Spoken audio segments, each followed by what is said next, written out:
Chapter 703. He was completely unrecognizable. Not only did his hairstyle change, but his temperament and even his sacred mark also changed. After implanting the characteristics of hybrids through minimally invasive surgery, his hair was reshaped by the Abyss stylist with scissors. It became short hair, but the lengthened bangs highlighted a bit of gloominess and dullness. His naked back was painted with a brand new work by a hellish artist using a special paint.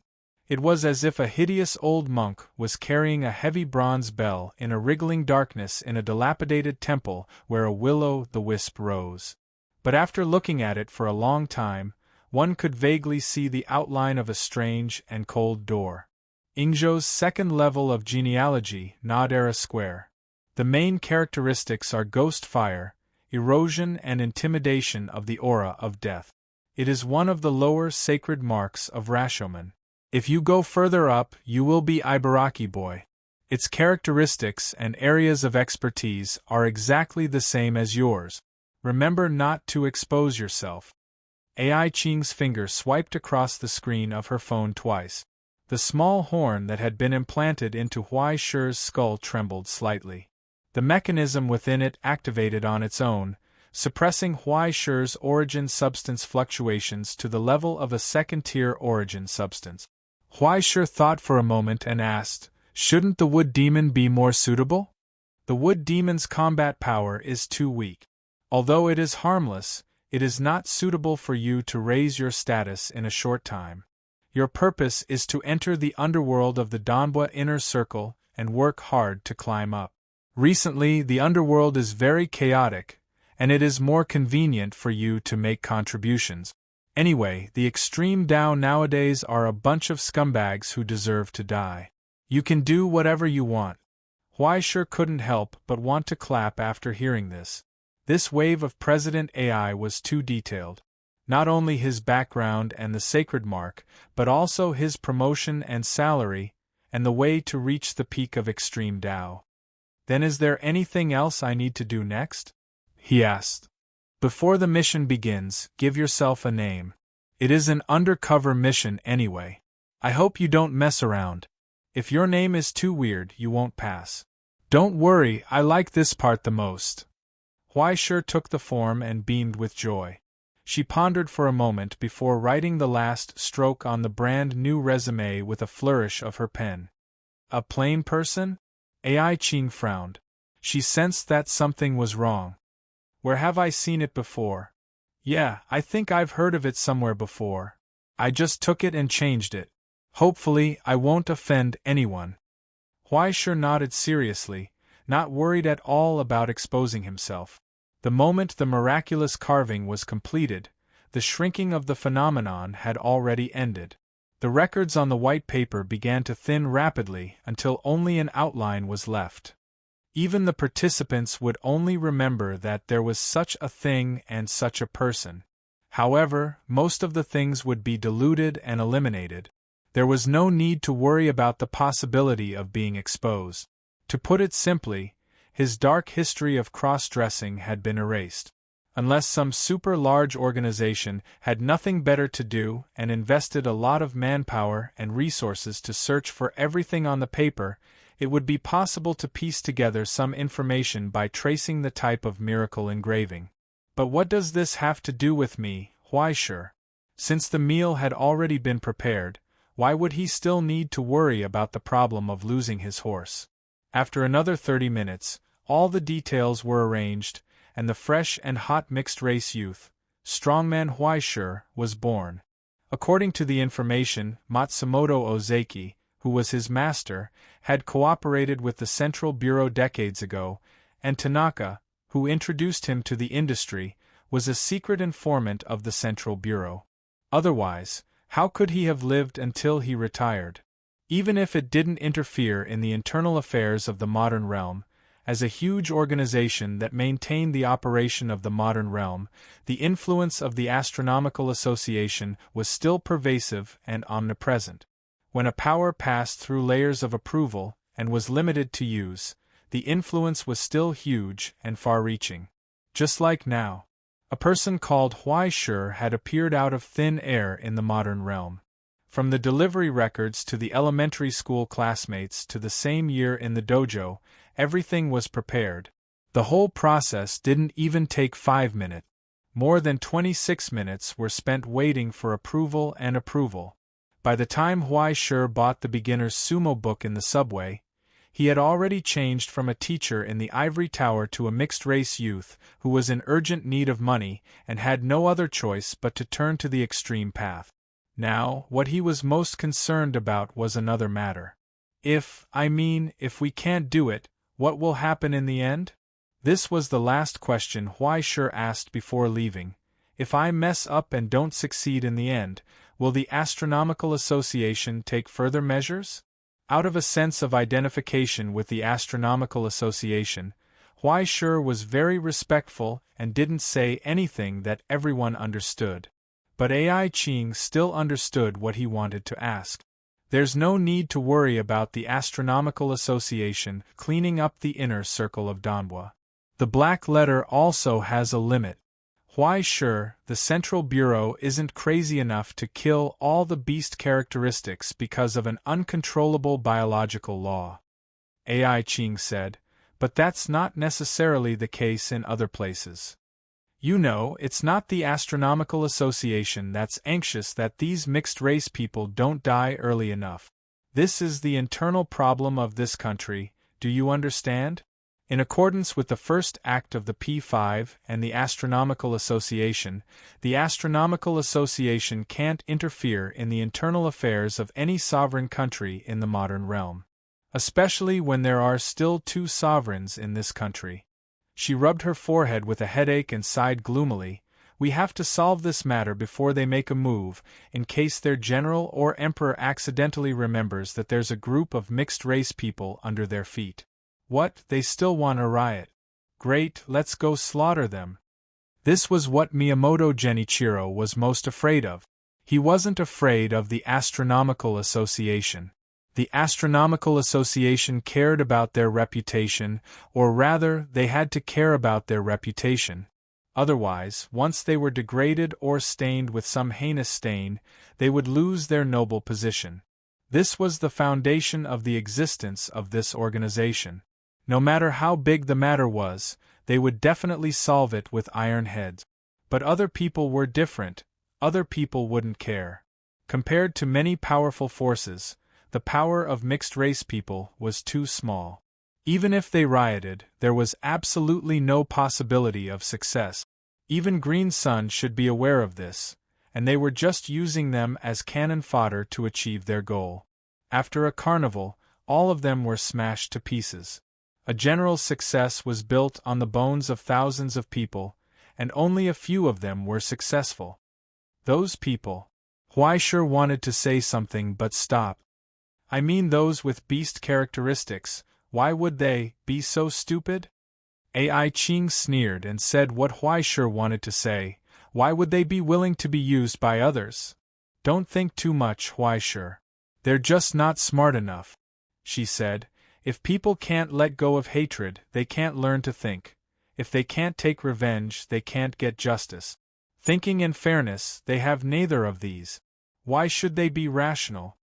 She lowered her head and flipped through the file in her hand. Looking at the summarized information on it, she said indifferently, some people really think that this will be the solution, and some people are very clear-headed. It's just that they have nothing, so they want others to be like them. At this time, the really smart people should fish in troubled waters and gain the greatest benefits for themselves. Guess how happy the 7 Stars Group is now? The smugglers of the Russian Federation have recently opened up all the routes, transporting day and night. Whose orders are they to satisfy? How many other illegal sects are eager to participate in this carnival? Ai Qing raised her hand and made an explosion gesture. Everyone is waiting. As long as they can vent, everyone will have a bright future. Boom! A reckless explosion burst out. The terrifying flames spread and engulfed Huai Shi. He finally woke up from his dream and looked at the unfamiliar ceiling in front of him with sweat dripping down his back. Molds spread between the pornographic posters left by the previous resident. Why Jean, wake up! When he turned his head, he saw half of a face sticking out from under the bed, staring at him. It urged him unhappily. Mr. Fujimoto is looking for you. Hurry up, don't let Big Brother wait too long. Green Sun's reply finally came. Huai Shi's spirit was lifted. He hurriedly got up and followed the person to Fujimoto Commercial without washing his face. Passing through the narrow alley, there were messy scenes on both sides. Under the faint light of the red light, he could see a few women smoking behind the window and waving at him. The dim light could not hide the spots at the corners of their eyes. Their empty pupils were stained with pink and nothing could be seen. His footsteps paused involuntarily, but he was pushed by the person behind him. Okay, you're still thinking about women at this time. When you're rich, you can find as beautiful as you want. Hurry up, don't let the customers wait. The messenger impatiently urged him to continue moving forward. In a quick glance, he seemed to see a back figure holding a photo and talking to a prostitute. The woman impatiently urged him to go somewhere else and not hinder her business. But he must have seen that back figure somewhere. It was like déjà vu. But it was definitely not an important role, because Huai Shi had no impression of it at all. This strange illusion was quickly thrown to the back of his mind. He arrived at the place. Strangely, it was not Fujimoto Commercial's office, but the back alley downstairs. It was an extended van with an advertisement for Fujimoto photography and a picture of a big-breasted young lady on it. Fujimoto poked his head out from the driver's seat and smiled. Huai Shiki-kun, you're finally here. Have you eaten dinner? Not yet. Huai Shi shook his head. To be honest, I'm starving. Are we going out? Can you let me have a meal first? There'll be time for you to eat on the way. Get in the car first. Fujimoto raised his hand and pointed to the car behind him. Someone is waiting for you. You'd better hurry up. Huai Shi turned his head and sensed the fierce aura in the car. There were two ascendants inside. He could vaguely feel the hostility. Through the window covered with sunscreen, he could not see the specific information in the car with his eyesight. But even if he thought with his feet, he knew that someone who could make Fujimoto, the boss of Extreme Tao, be the driver was definitely not an ordinary person. The biggest possibility was Green Sunday. In other words, the people of Green Sun had finally arrived. Glancing at the signal unimpeded sign on his retina, Huai Shi was suddenly fearless. He could call for justice and fire at any time. If worst came to worst, he could just kill this group of people after messing up. As long as the insiders were dead, no one would know that he had infiltrated. With this kind of confidence, he opened the car door and got into the darkness. Then, he was greeted with a cold question. Name. Chapter 704. You're here again, aren't you? Full of expectations, he walked into the carriage, hoping to have a battle of wits and courage with the people of Green Sun, but he was greeted with a name. Huai Shi didn't feel good. In the dim carriage, without turning on the lights, the two messengers of Green Sun seemed to be shrouded in a thick fog, and their faces were covered by wisps of darkness. He couldn't hear any specific characteristics from the voice, only a dull tone that couldn't be distinguished between a man and a woman. Behind the black fog, two pairs of cold eyes stared at the mixed-race boy. Since the moment he entered the carriage, an invisible force unfolded and enveloped him. Name. The person in the lead repeated. Huai Shi froze for a moment, looked at them blankly, and quickly answered, Kishimoto. 18. Birthplace? Yoshimi Ryasaka, the border, that Renshin Hospital. To his surprise, every word that came out of his mouth would appear with the turbulence of the air, turning into a fist-sized metal entity suspended in the air. Between the two sides, the questions and answers were slowly arranged, like a chat box that constantly grew and turned. Who is your father? Kishimoto. What about your mother? Watanabe Peruko. Next to him, the thinner messenger turned a strange metal ballpoint pen in his hand and suddenly interrupted to ask an unrelated question. "Are you a virgin?"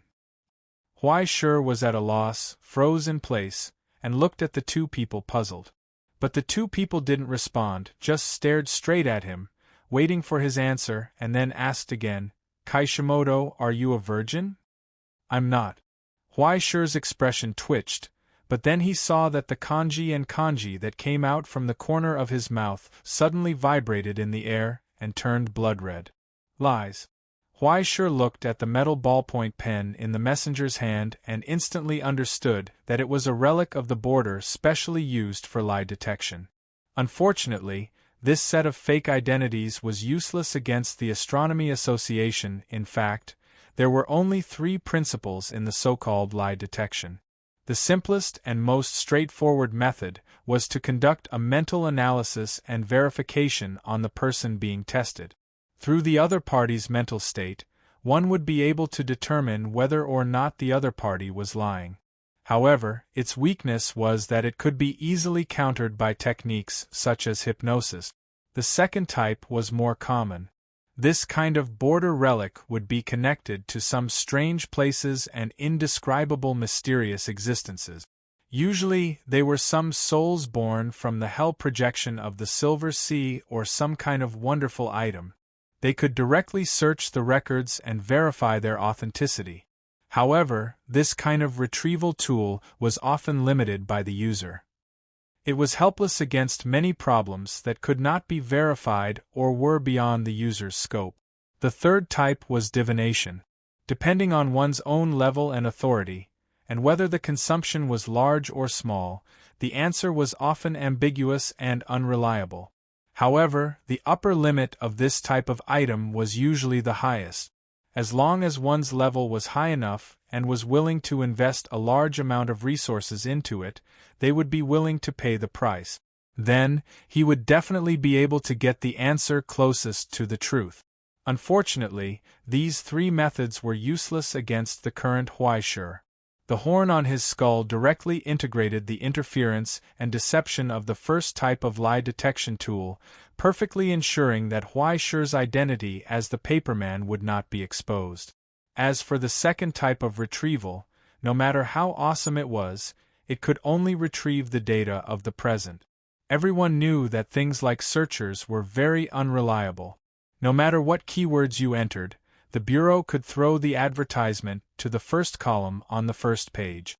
And when it came to the third type, the Book of Destiny was simply too happy. As long as Huai Shi was willing, he could even make the person who divined him believe that he was an alpaca running carefree on the African savanna, spitting saliva. But it shouldn't be just that, no matter how careless he was, he shouldn't have placed the lie detection tool so blatantly in the open. In other words, did he have other tricks up his sleeve? However, the other party clearly didn't give him any time to think. The two of them took turns to ask questions at lightning speed, asking about almost all the big and small things of the paperman's childhood. From the beginning to the end, the two of them stared straight at Huai Shi. This made him feel increasingly uneasy, and he didn't know what kind of situation he had stepped into. In the communication channel, AI Ching had already told him to be prepared to take action at any time.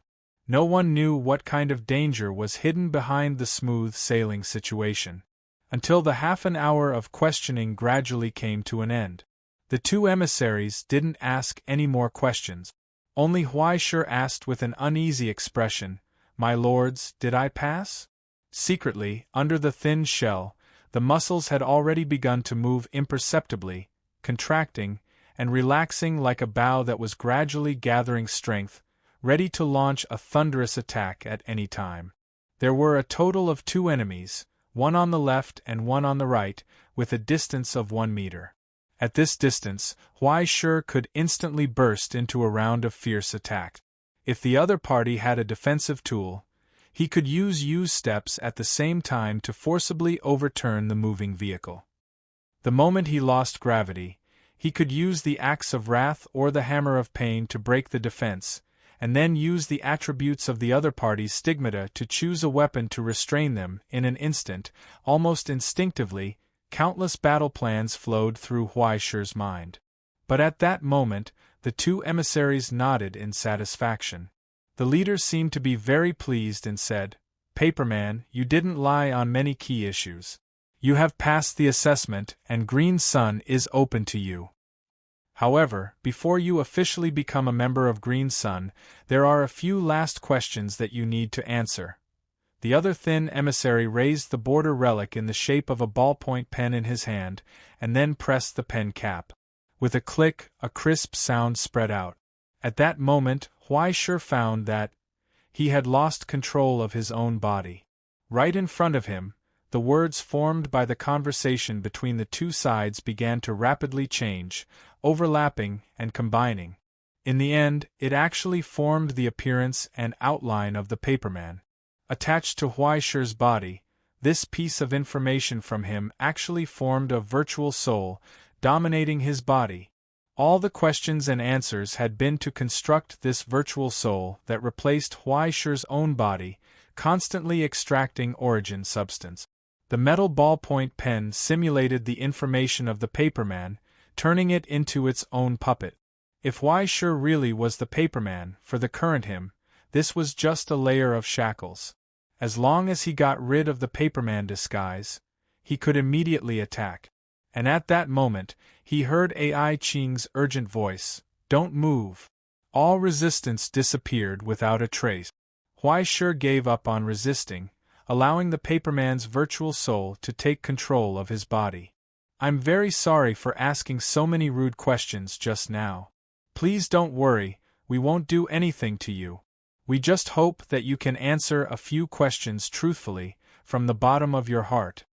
The emissary, who was twirling the metal ballpoint pen in his hand, spoke. After unblocking the barrier, he used a polite and gentle tone to apologize to Huai Shi. But where had he heard this voice before? First question. The emissary tapped the ballpoint pen in his hand and asked, "Do you hate mixed-race people?" An invisible force dominated Huai Shi's lips, tongue, and lungs, forcing him to say the answer from the bottom of his heart. "No." "Very good." The emissary's gaze seemed to soften slightly, and then he asked again, "Have you ever been discriminated against because of your identity, or even treated unfairly?" "Yes, that's right." Huai Shi answered truthfully. Whether it was the paperman or Huai Shi, they had all experienced pain, indifference, and even malice. Third, the twirling ballpoint pen paused for a moment. In the silence, the emissary suddenly asked, "Have you ever thought of taking revenge on this world because of this, killing all those who persecuted you and making those who despise you pay the price?"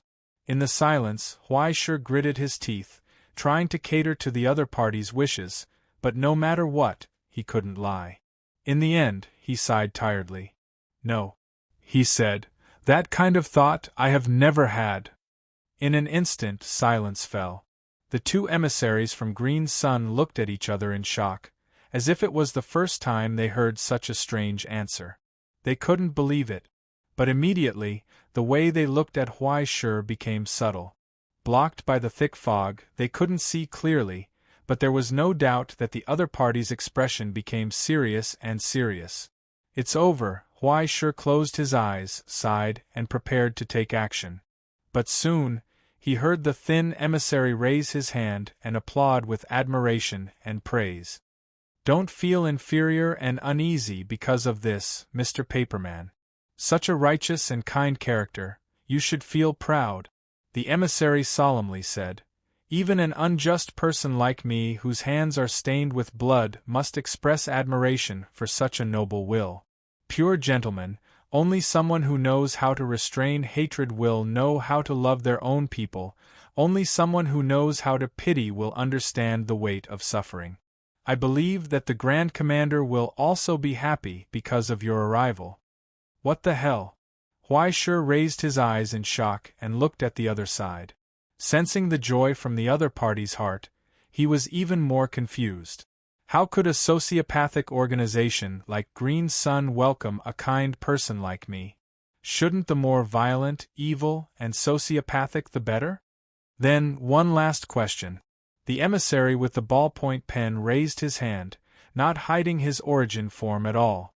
He continuously poured power into the border relics, allowing the pure man Huaishi's virtual persona to gain more and more control over Huaishi. He racked his brains, not allowing any lies or evasions, and asked the final question. Now that you have come to Green Sun, what is the thing you want to do the most? Chapter 705. Now that you've come to Green Sun, what do you want to do the most? When the messenger asked this question, everyone on the other end of the communication channel was horrified and alert. Their hearts sank to the bottom, and they subconsciously activated the plan for a surprise attack and prepared to issue the order to attack. By the time Huaishi reacted, it was already too late, because he had already said the answer hidden in the deepest part of his heart. Of course it's to make money. Huaishi stared and replied with a trembling voice, How good is it to be a gang? You don't have to feel guilty at all when you do evil. Not only can you improve your economic situation, but you can also hide from others and save a lot of money. I say, is Green Sun very rich? Can't you give me more? I'm about to die of poverty. To be honest, if this continues, I'll have to sell myself. Messenger, AI Qing, Huaishi, who finally reacted, dead silence. An awkward silence. Not only Green Sun sitting across from him, even the command team on the other end of the communication channel didn't expect such a strange answer. Only AI Qing, who had long been mentally prepared, picked up the warm water next to her and took the medicine before her stomach hurt. Facing the complicated expressions of her colleagues and subordinates, she waved her hand casually. Everyone sat down. This was a routine operation. You see, I already said that he's fine. In the long silence, the expressions of the two Green Sun messengers also became quite interesting. A mixed-race teenager who had been discriminated against since childhood didn't choose to retaliate against society or become the person he hated the most after gaining great power. He joined Green Sun because it was more convenient to do evil, and there was no moral burden.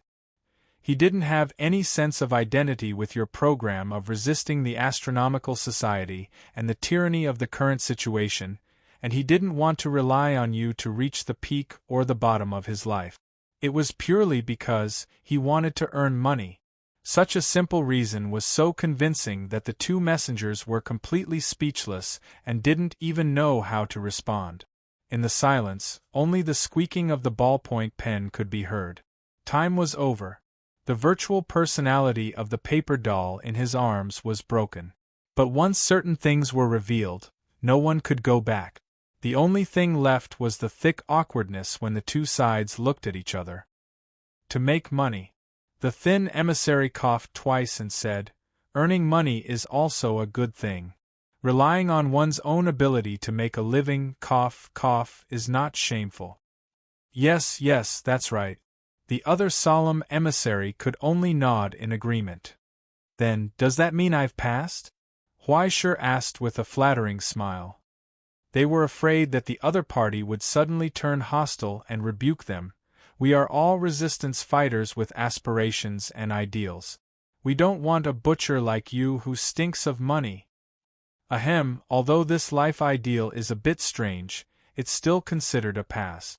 The thin messenger shrugged, put away his ballpoint pen, and took the lead to break the silence. He extended his hand and said, Congratulations, Mr. White Paper. From today onwards you are a member of Green Sunday. Okay.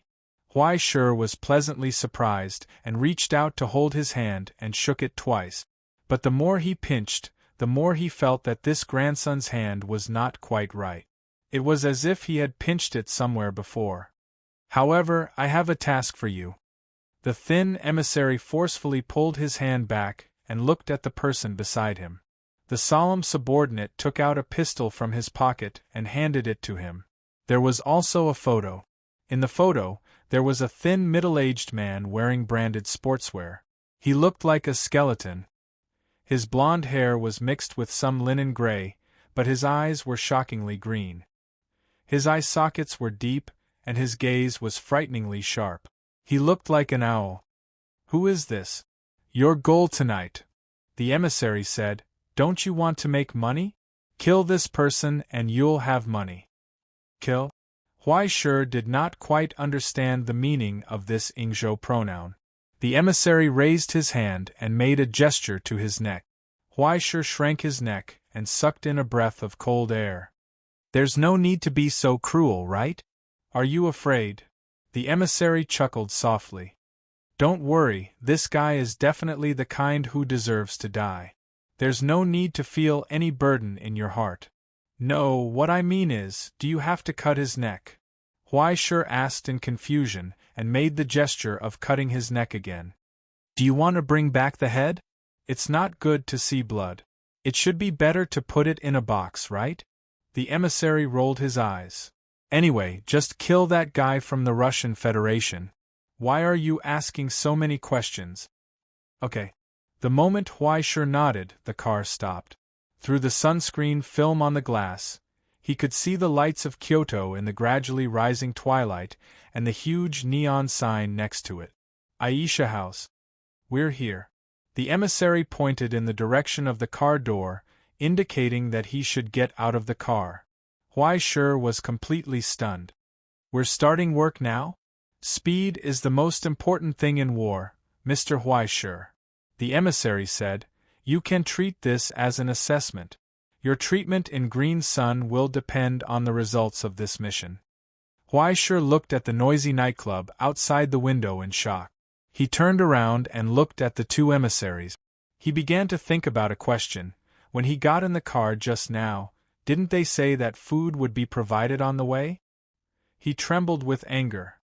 You Green Sun people don't even allow people to be full ghosts. If his avatar was still Mr. Huaishur, he would simply want to punch someone. "How do we, the traitor, live to satisfy you?" "Oh, I'm a traitor, then it's fine.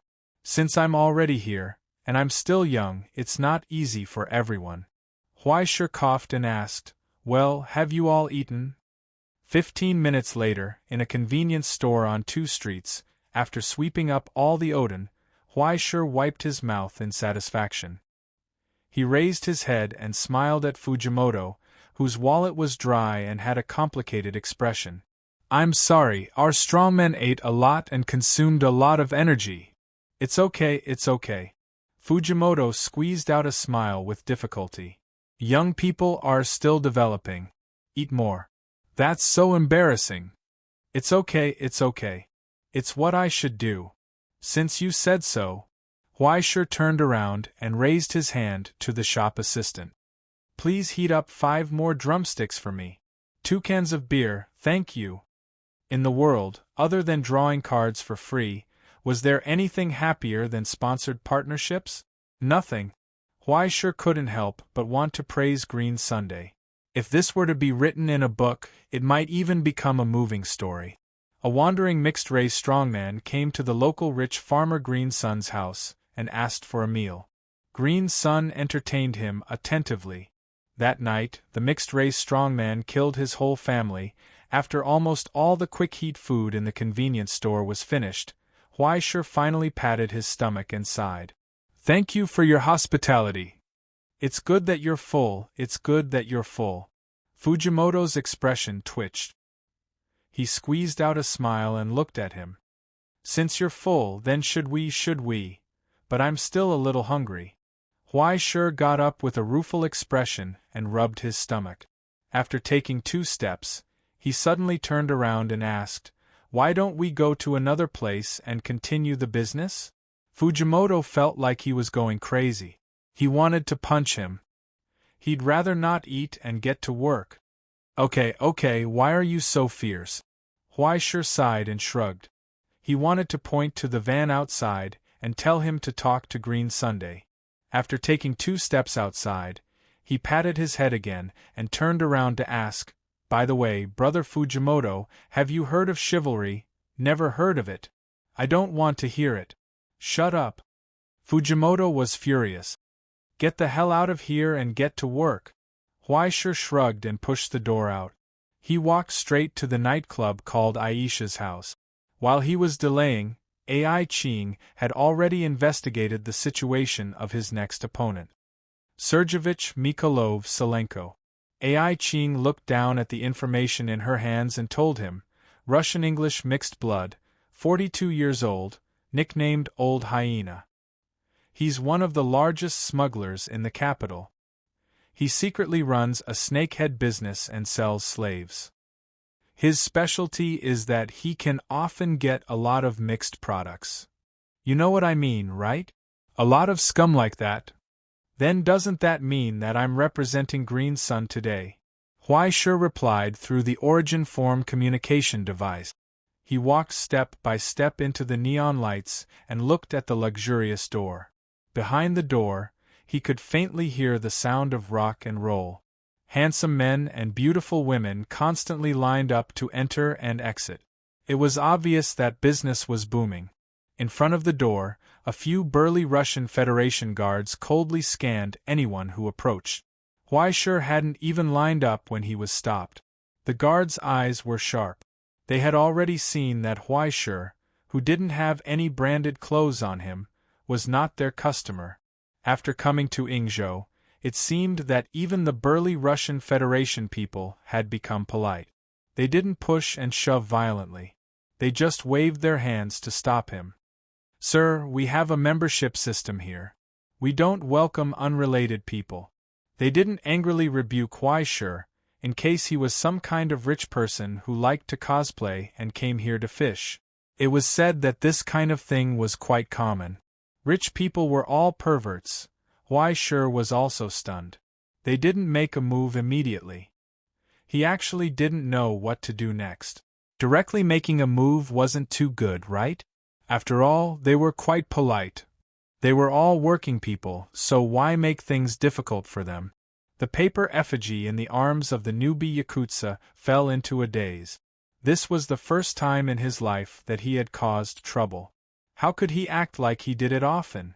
Waiting online, it was quite urgent. Under the guard's increasingly serious and cold gazes, Huaishe thought for a moment and analyzed rationally.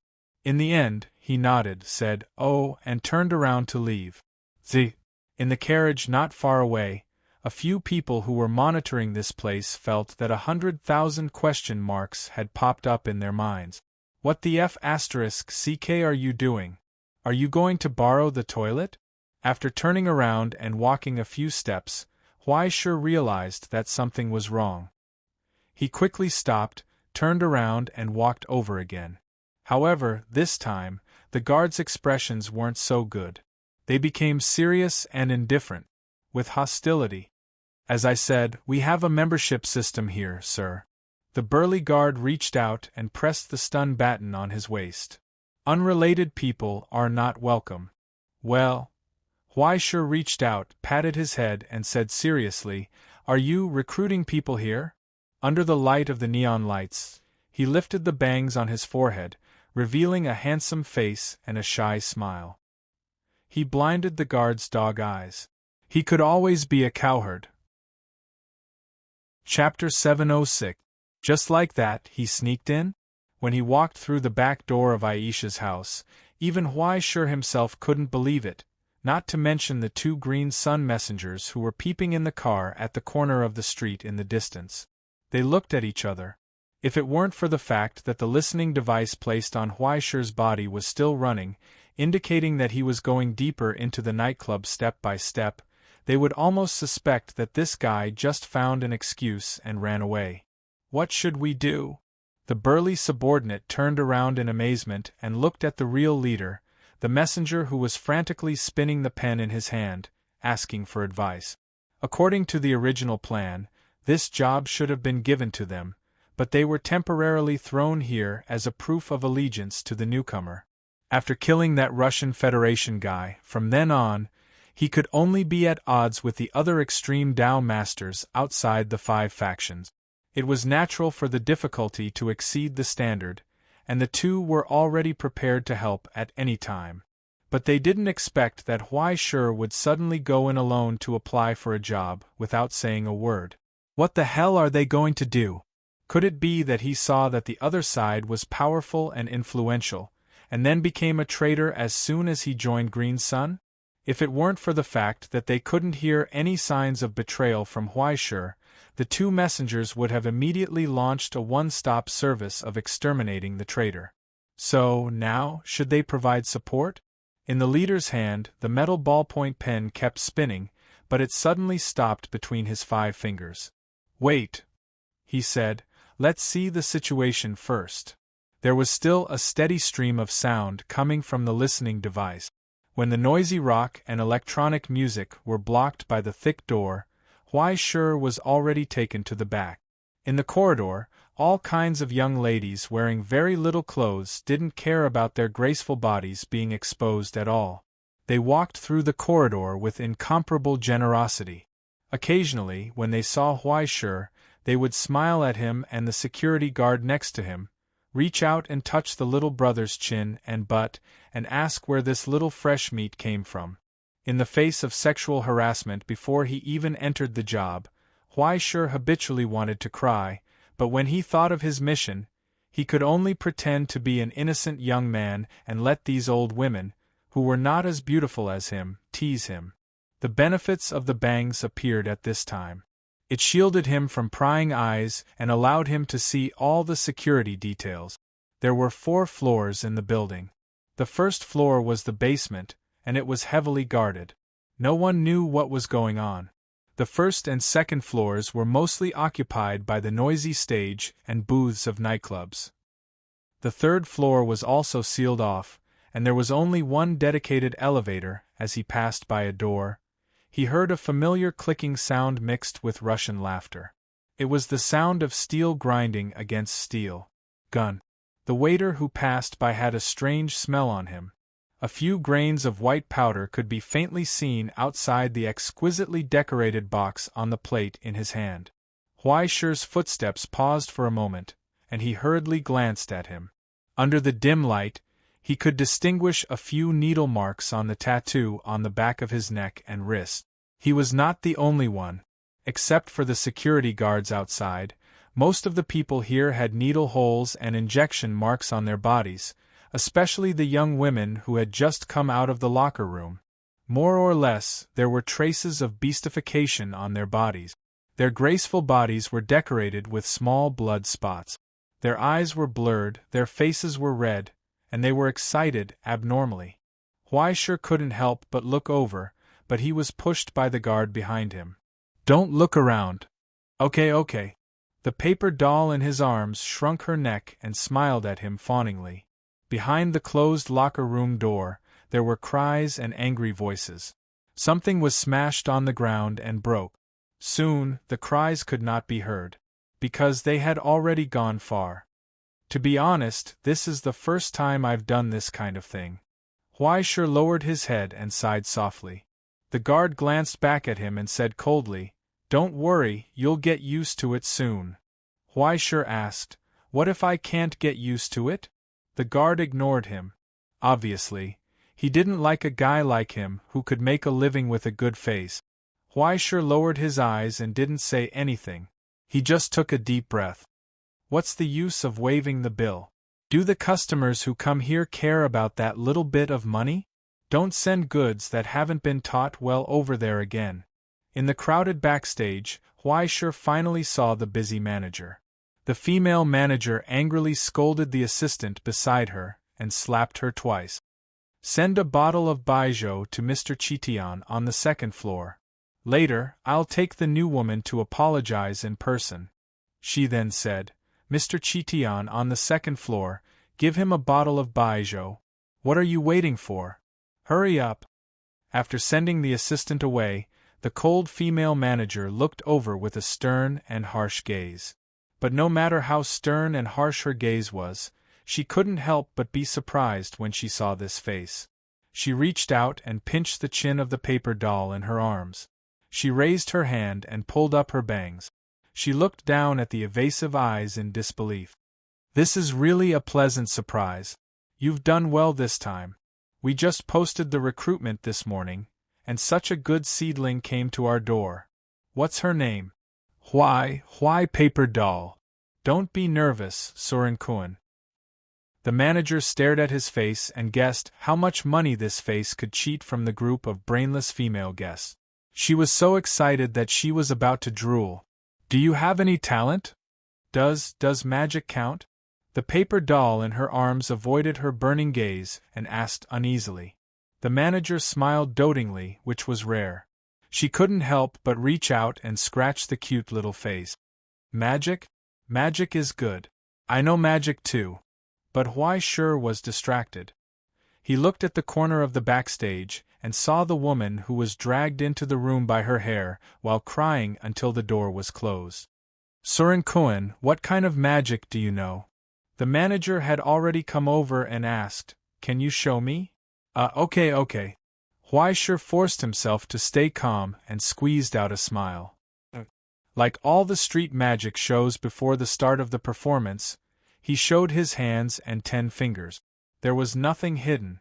Then, he slowly closed his hands, intertwined his fingers, raised them, and put them in front of her. Next, it's time to witness the miracle, Huai Shi told her seriously.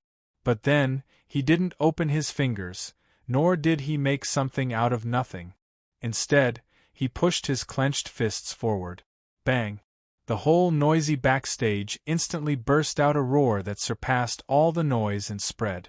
It was as if a small bomb had been detonated at this moment. The terrifying firepower was placed on his clenched fist. With Huai Shi's action, the power converged into a line and burst forward. The heavenly drum sounded, and thunder suddenly appeared.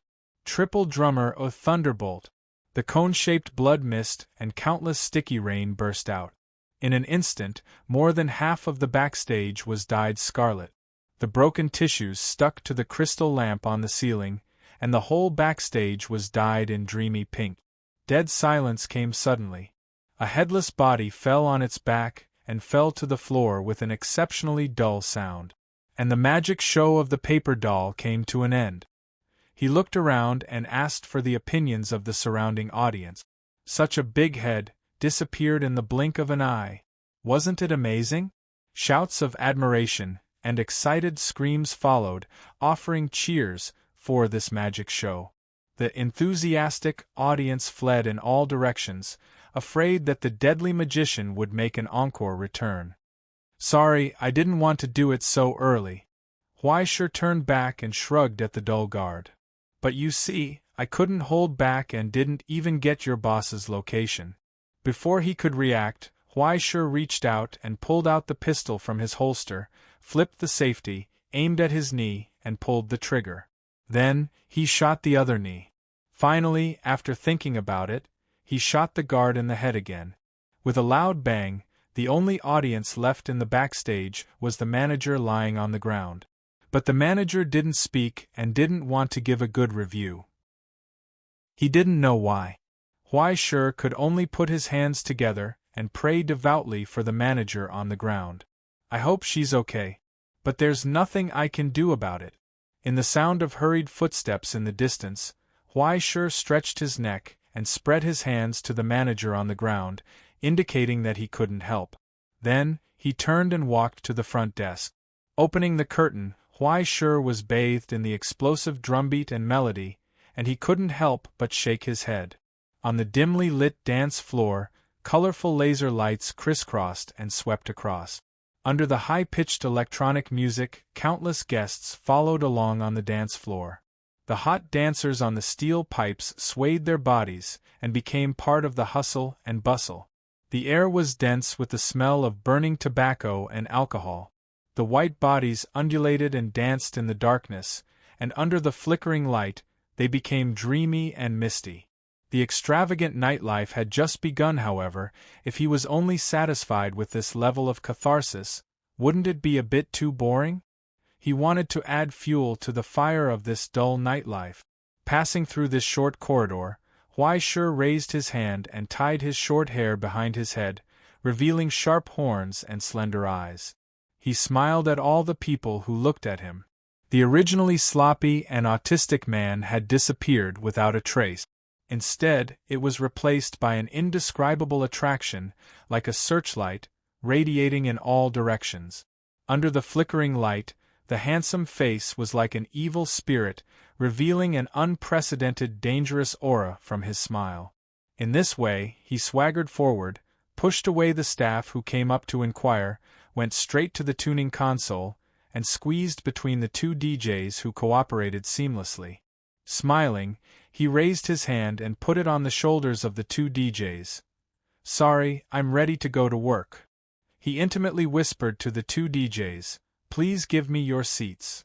This was the last sound the two DJs heard in the noisy music. The next moment, their vision turned black, and they couldn't help but collapse and roll under the console, leaving the heavy headphones spinning in Huaishi's hand. When the rhythm of the discs stopped abruptly, the guests who were immersed in the rhythm raised their eyes and then saw a smiling face under the flickering light. Chapter 707. Yeah. Hello everybody. Huaishi opened his arms and announced to the guests without any stage fright. In the midst of the sharp electronic sound, the low voice echoed between the laser beams. "The boring nursery rhyme time is over, everyone." On the mixer, the man who dominated the entire club raised his arm and grinned. "Next is the time to truly step into the dangerous territory. I know that all of you yearn for more excitement, more power and more violence. That's right, I know all of it. Are there any children who don't want to leave without drinking the juice? Are there any cowards who want to escape? Are there any people who don't want to welcome this wonderful and violent night?" Leaving the confused band aside, Huaishi raised her hand and announced to the excited guests in the low electric current sound, "You're welcome to join us. You're welcome. The theme is extreme. The theme is war. The theme is death and blood. Taimetarok, burn, the soul of Yakuza." In the eyes full of curiosity and expectation, Huaishi grinned, raised the two pistols in his hands, aimed at the ceiling, and pulled the trigger again and again. In the roar of gunfire, he cheered, "Next, our staff will personally present a performance for everyone. Welcome to the night of crime." An instant of silence arrived. When the screams and roars from backstage spread, all the stunned eyes were lit up by the flames of surprise. Whether it was the hoarse voice full of mystery or the handsome and dangerous ferocious atmosphere, this infectious power spread with the words and the restless melody, instantly igniting the enthusiasm of all the guests. Surprised cheers sounded from the audience. Countless hands were raised, dancing with Huaishi's two pistols, offering excited shouts for this dangerous game. Only the dancers and waiters looked around hesitantly. They did not understand what had happened, but when the gunshots rang out, they felt the fear that came from the bottom of their hearts. No, this is not a performance at all, but boom! Amidst the loud noise, a guard finally rushed to the front from the backstage, but when he saw the radiant figure under the laser light, he couldn't help but fall into an instant of shock. Then, the order from the supervisor overwhelmed everything else. He instinctively pulled out his stun baton and rushed to the stage, roaring and launching an attack. At that moment, under the crazy flashing lights, he caught a glimpse of a chilling smile. That was the last thing he saw, because the prelude to the performance had finally begun. Huaishi raised his hand. He pinched his face and violently lifted him off the ground. Then, he punched him with all his might. In an instant, the guard's body bent into an unimaginable arc. The expensive microphone and sound receiver transmitted the crisp sound of broken bones to everyone's ears. Then, his arms, legs, and finally his head. Under the cruel ravages and heavy blows, along with the drum beats, it became one of the rhythms of the electronic music. A high-pitched voice boomed from the huge sound system. Huaishi reached out and pulled out the stun baton from the guard's hand. He waved it like a light stick and walked towards his opponents step by step. "I'm gonna fight him off. A seven-nation army called hold me back. I'm going to beat them back. Even a seven-nation army can't stop me." Now, the man that the 7 armies couldn't defeat was right in front of them, smiling at them. "Let's begin," Huaishi said. This was the beginning of the tragic night of crime. There had never been such a bizarre battle and slaughter. The intruder and the guard fought together. It was a one-sided slaughter. The result was cheers from both sides. Countless excited audience members enjoyed the official performance provided by the club. They were amazed by the realistic and tragic scene. As expected of the night of crime. The gunshots and blood were so realistic. Yuriko, look at the way this person is wailing on the ground. It's like his bones are really broken. Even the ear-piercing alarm is so ingenious. It's so realistic to simulate an attack and a gunfight. It's so good to drink. Waiter, give me a bottle of Salute. Waiter? Waiter. F***ck, where's the waiter? Forget it. I don't care. Big Brother is awesome. There was no need for alcohol or beauty. The guests whose eyes were burned red by violence screamed crazily. They cheered for the performance. Even the burly messenger who sneaked in to help was stunned. He had never seen such a thing. How could it be like this? By the time the guests on the second floor were awakened from their intoxicated dreams by the noise outside the door, it was already too late. The young man who was covered in blood had already pushed the door open. He smiled at the mess inside and nodded politely. Sorry to disturb you. I'm here to give you the gift. The gifts included 200,000 volts of electric shock, Beretta 9mm caliber bullets, and a sumo shogun that could destroy all poisonous insects and human traffickers' heads after 10 minutes of practice. The gifts were evenly distributed to the guests and staff who should have booked a private room in hell. If they encountered them in the corridor, they would be planted in the corridor floor. If they encountered them in the room, they would be hung on the ceiling chandelier. If they encountered them in the toilet, they would be flushed down the toilet. This was a slow and incomparably efficient bloodbath, a massacre that didn't spare anyone whose hands were stained with blood. Run, run. Huaisher turned around and looked at the dazed girls one last time. He whispered with pity, "You're free, even if it's only temporary," but the girls didn't seem to understand him. They were still intoxicated by the effects of the forbidden drug. They giggled and pulled his trousers. They invited him to join them. Huaisher closed his eyes, turned around, and walked to the elevator that led to the top floor. In the shrill sound of the fire alarm, the fire and thick smoke danced under the torrential rain of fire sprinklers. The locked elevator burst out a whine and opened to both sides with the help of 2 hands. Inside the empty elevator shaft, the cables were swaying rapidly, as if someone was crawling.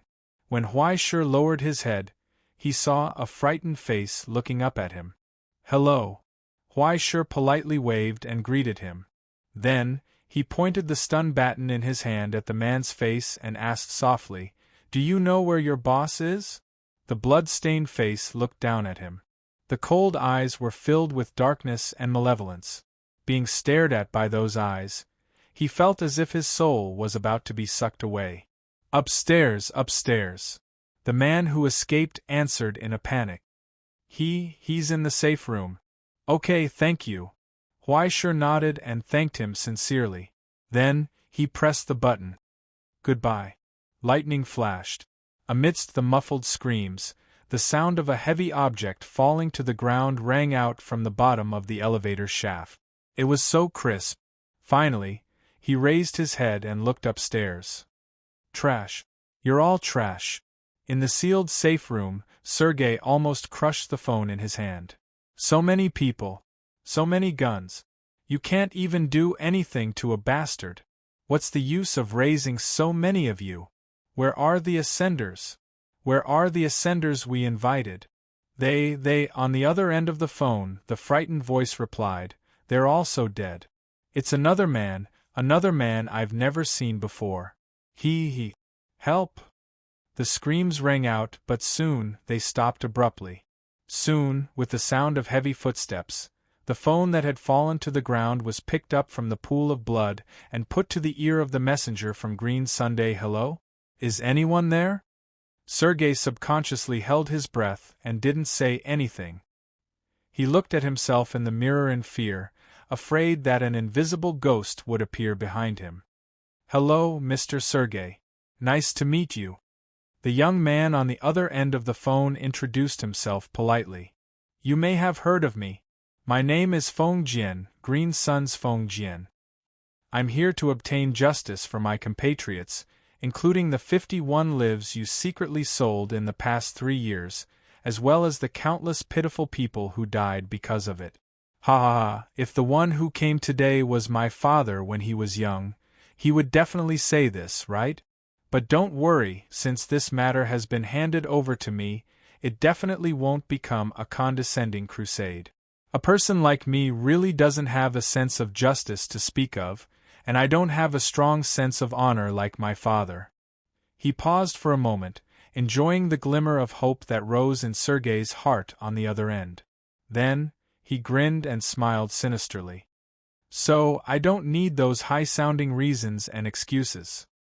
I want to do something because I want to do it. It's just like how I want to kill you in a stinking ditch. It's just purely because I want to trample on a bastard like you to death." In the midst of Sergey's angry curses, he whistled in satisfaction and finally said goodbye. "Now it's time to die." Sergey listened to the footsteps from hell. Following his words, the sound of heavy footsteps gradually came from outside the safe house. Separated by a thick wall and a dozen centimeters of alloy interlayer, the distant sound of breathing seeped into the enclosed space. Then, the entire floor suddenly shook. Countless dust rustled and flew up. Then, there was another shake. After 2 consecutive roars like that of a pile driver, wind surged on the other side of the wall amidst the dead silence. Deep breath. Then, immediately after, push hands. A clear palm print appeared on the cracked wall. Then, a second, a third, and even a fourth. A loud sound spread out. Hell was ringing. 15 minutes later, the shrill sound of a fire alarm rang out from the street, accompanied by customers fleeing in panic. Dozens of fire trucks roared toward the burning building. And just 2 streets away, Huaishur, who had changed into a t-shirt, washed his face at the tap in the park and returned to the van. He wiped the water droplets on his face that hadn't dried yet. His face was pale, and he took the initiative to apologize before they could say anything. "Sorry, I screwed up."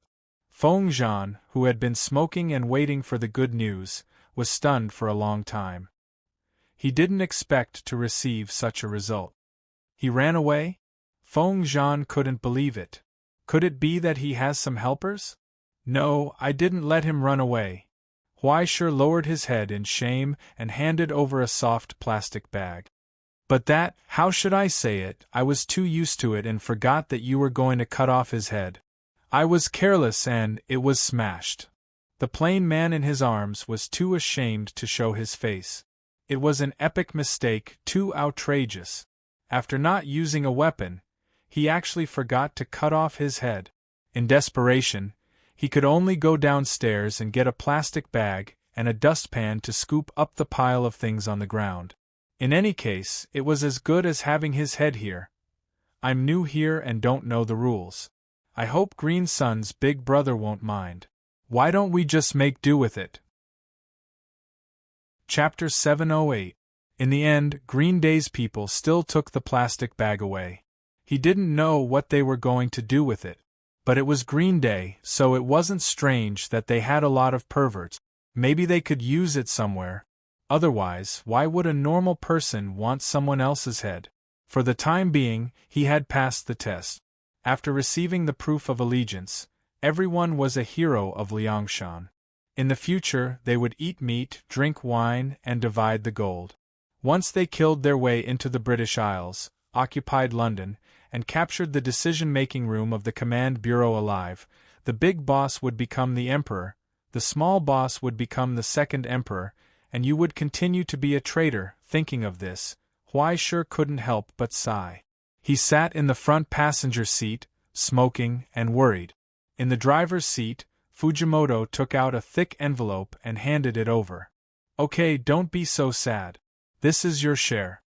Huaishur pinched the thickness of the envelope and opened it. He found that it wasn't Ingzhou's currency, which had a large exchange rate, but the powerful origin substance exchange currency, US dollars. They were all of the largest denominations. There was actually around 300,000 in one package. According to the ratio of 4 to 1, it was equivalent to 1,200,000 dongxia dollars. This, Huai Shi was stunned. This is for me? He was full of amazement, but he wasn't surprised by the number. Instead, he sighed with emotion. How did you villains really get paid for the work you did? Just treat it as a windfall. This kind of work is very rare. Those two didn't take it, and I didn't do anything. If you need money urgently, I'll just give it to you. Fujimoto felt his heart ache.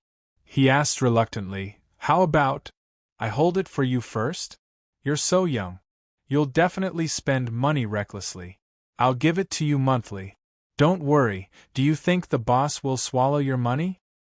Huai Shi revealed a simple and honest smile and put the envelope in his pocket. He had an expression that said, I don't know what you're talking about. You still want the money in my hands.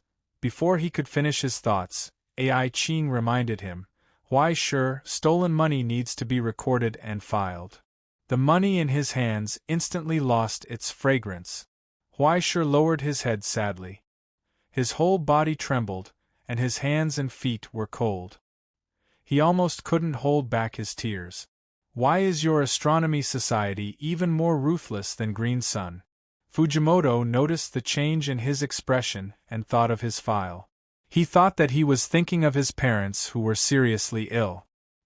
He sighed and raised his hand to pat his shoulder. All right, don't be sad. So many people from the Russian Federation died today, and we have to celebrate. How about we call everyone for supper? It's my treat. I know a barbecue restaurant that serves peony hot pot. Tastes really good. It was obvious that he was hungry after watching Huai Shi sweep everything away. Without waiting for Huai Shi's response, he took out his phone and called out the cadres of the Fujimoto group one by one. He wanted to use this opportunity to formally introduce Huai Shi to the team members. The van drove Huai Shi around the city before finally stopping at a street with a cluster of taverns on the outskirts of the inner circle of Donbua City. There were already people waiting there. They went out in the middle of the night. They were still meticulously dressed in black suit. When they saw Fujimoto, one by one, they spread their legs, put their hands on their knees, and bowed 90 degrees to Fujimoto. They respectfully called out, "Dear brother?"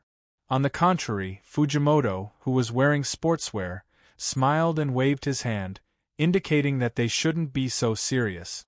He wanted to introduce a little brother to everyone. As he spoke, he pointed at Huai Shi. We will be a family in the future.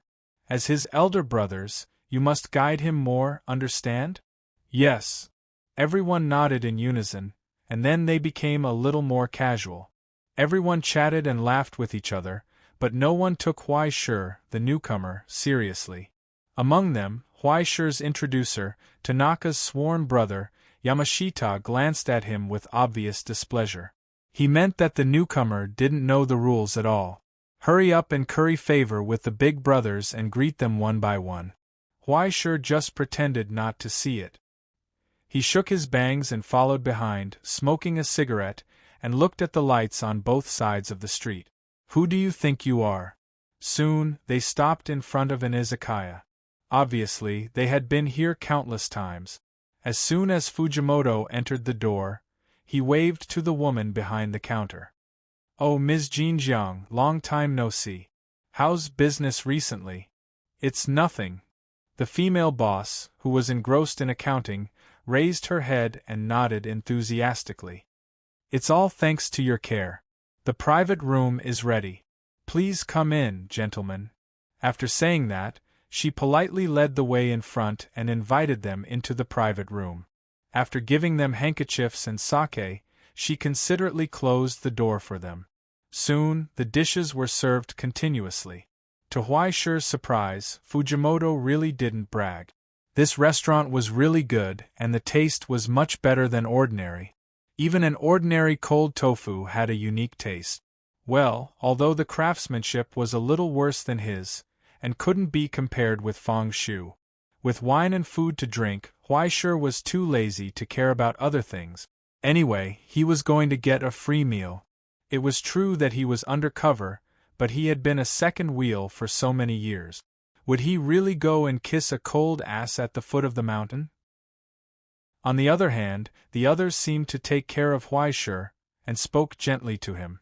After several rounds of toasts, Huaishe became more and more pleasing to the eye. A few of the mixed-race seniors drank to their heart's content and simply took off their disguises, smoking and scratching their feet. Some of them even sang along with Fujimoto. Wailing like ghosts and howling like wolves, they finally looked a little bit like the extreme Tao. Huaishe, who was silently watching from the side, raised his head and drank the wine in his cup, sighing silently. I feel that they are actually very humane, right? Ai Qing's voice came from the communication device. Indeed, it's a little unexpected. No matter how heartless a person is, maybe they will also raise a cat, Huaishe. She smiled coldly. If I had known, I would have let you go to the Yoshida-kai first to experience the abyss of suffering as an underling. When the company started, the boss would say that everyone is a family. When the shares are distributed, do you think you will have a share? Huaishe was speechless. Ai Qing raised her head and looked at the organizational structure of the Fujimoto Group on the big screen. She began to introduce the business scope of the other Fujimoto Group members and the information of several leaders to Huaishe one by one. Group Leader Fujimoto, Wakatsuyama, Brother Toshino, Consultant Takuma, Headquarters Nagatsuyama, Headquarters Nagatsuyama, and Wakatsuyama Takazawa. Just the sentences of the few people here were enough for a newborn baby to stay in prison for 5 generations. As a small gang with only more than 70 official members, the Fujimoto Group was barely able to stand in the inner circle of Donbua. In addition to relying on the shooting of some conventional movies and usury, they also relied on human resources and other intermediary work. Usually, they would introduce some mixed-race fellows to do illegal work and extract a high harvest from it. For some mixed-race fellows, it was good enough to not starve to death if they had a job. The Fujimoto Group was simply a great philanthropist. As for sending wreaths and guarding the small steel ball shop, it was not worth mentioning at all. Sending wreaths in Yingzhou was not as serious as sending wreaths in Dongxia. It was almost like sending a flower basket in the name of the company when there was a new store on the street. It was a euphemistic notice. Brother, pay the protection fee. Such a third-rate gang could survive for more than 10 years. First, it relied on the flexible mind of the group leader Fujimoto. He was used to changing the rudder according to the wind and could always open up a new source of income.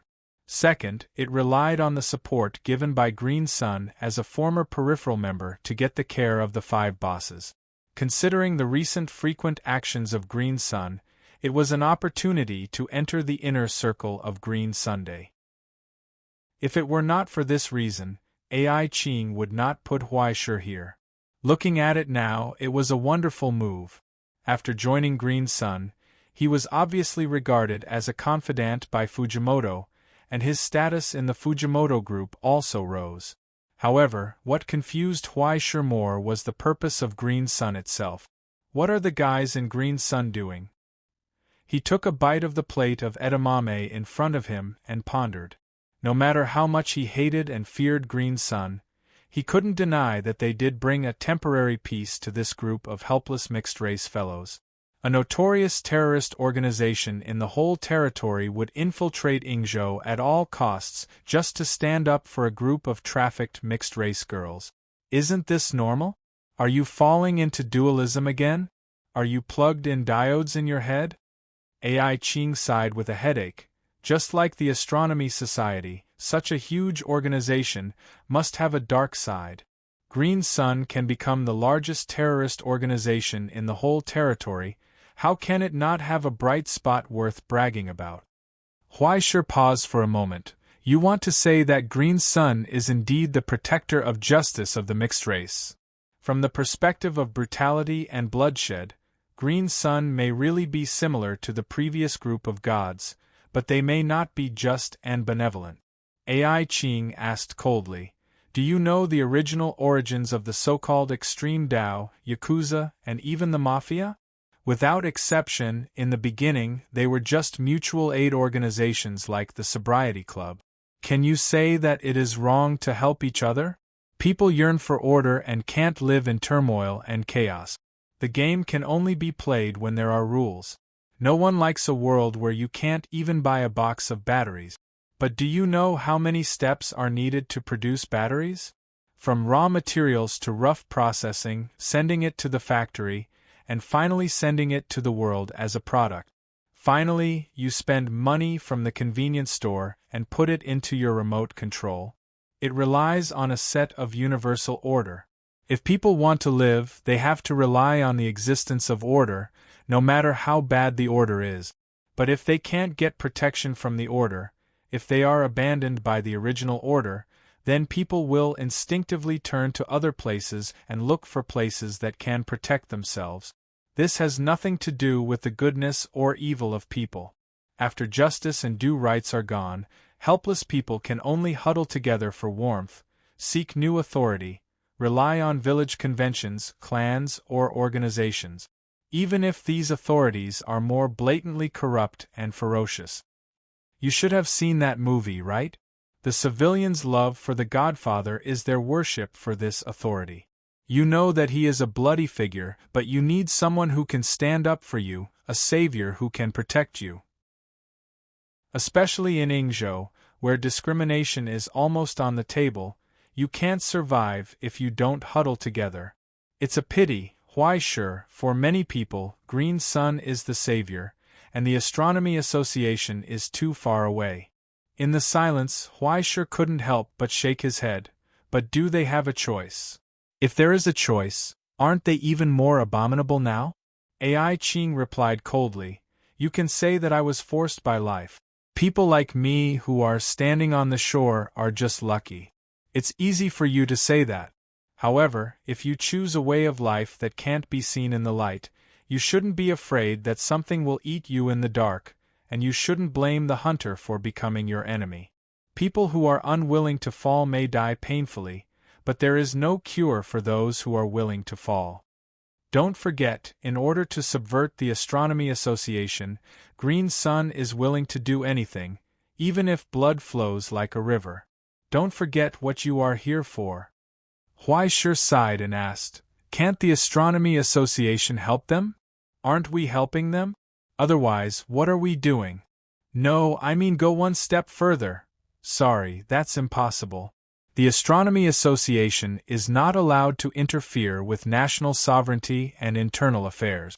After all, the rules of the Directorate of Defense can't cover all places, nor can it cover everything." In the quiet office, AI Ching raised her eyes and looked at the city outside the blinds. If the Directorate of Defense really controls the world, who can guarantee that the Directorate of Defense won't become the next utopia? Huai Shi didn't say anything else. Unable to stand the thick smell of smoke in the room, he found an excuse to go to the bathroom and sneaked out to get some fresh air while a group of drunk guys were talking. The wine house was silent. In the middle of the night, all the guests downstairs had left, the tables and chairs had been cleaned up, the door was open, and a cool breeze blew in from the night. The lady boss was wiping the lampshade and chatting with the guests in front of the bar. When she saw him coming down, she asked enthusiastically, "Do you need anything else? As for the wine, it will be ready soon." "No, I just came down for a walk." Huai Shi pointed at the bar. "Do you mind if I sit here? If possible, please give me a beer, the same as this gentleman's." The burly guest sitting next to the bar raised his eyes and glanced at him as if he was disgusted, but he didn't say anything. His dark skin was full of sun, and there was a faint smell of fish scales and the smell of the sea. He was a fisherman. He gobbled up the rice and fried chicken like a whirlwind. He raised his hand and drank all the beer in the cup. "Mr. Takahashi, is today's taste good?"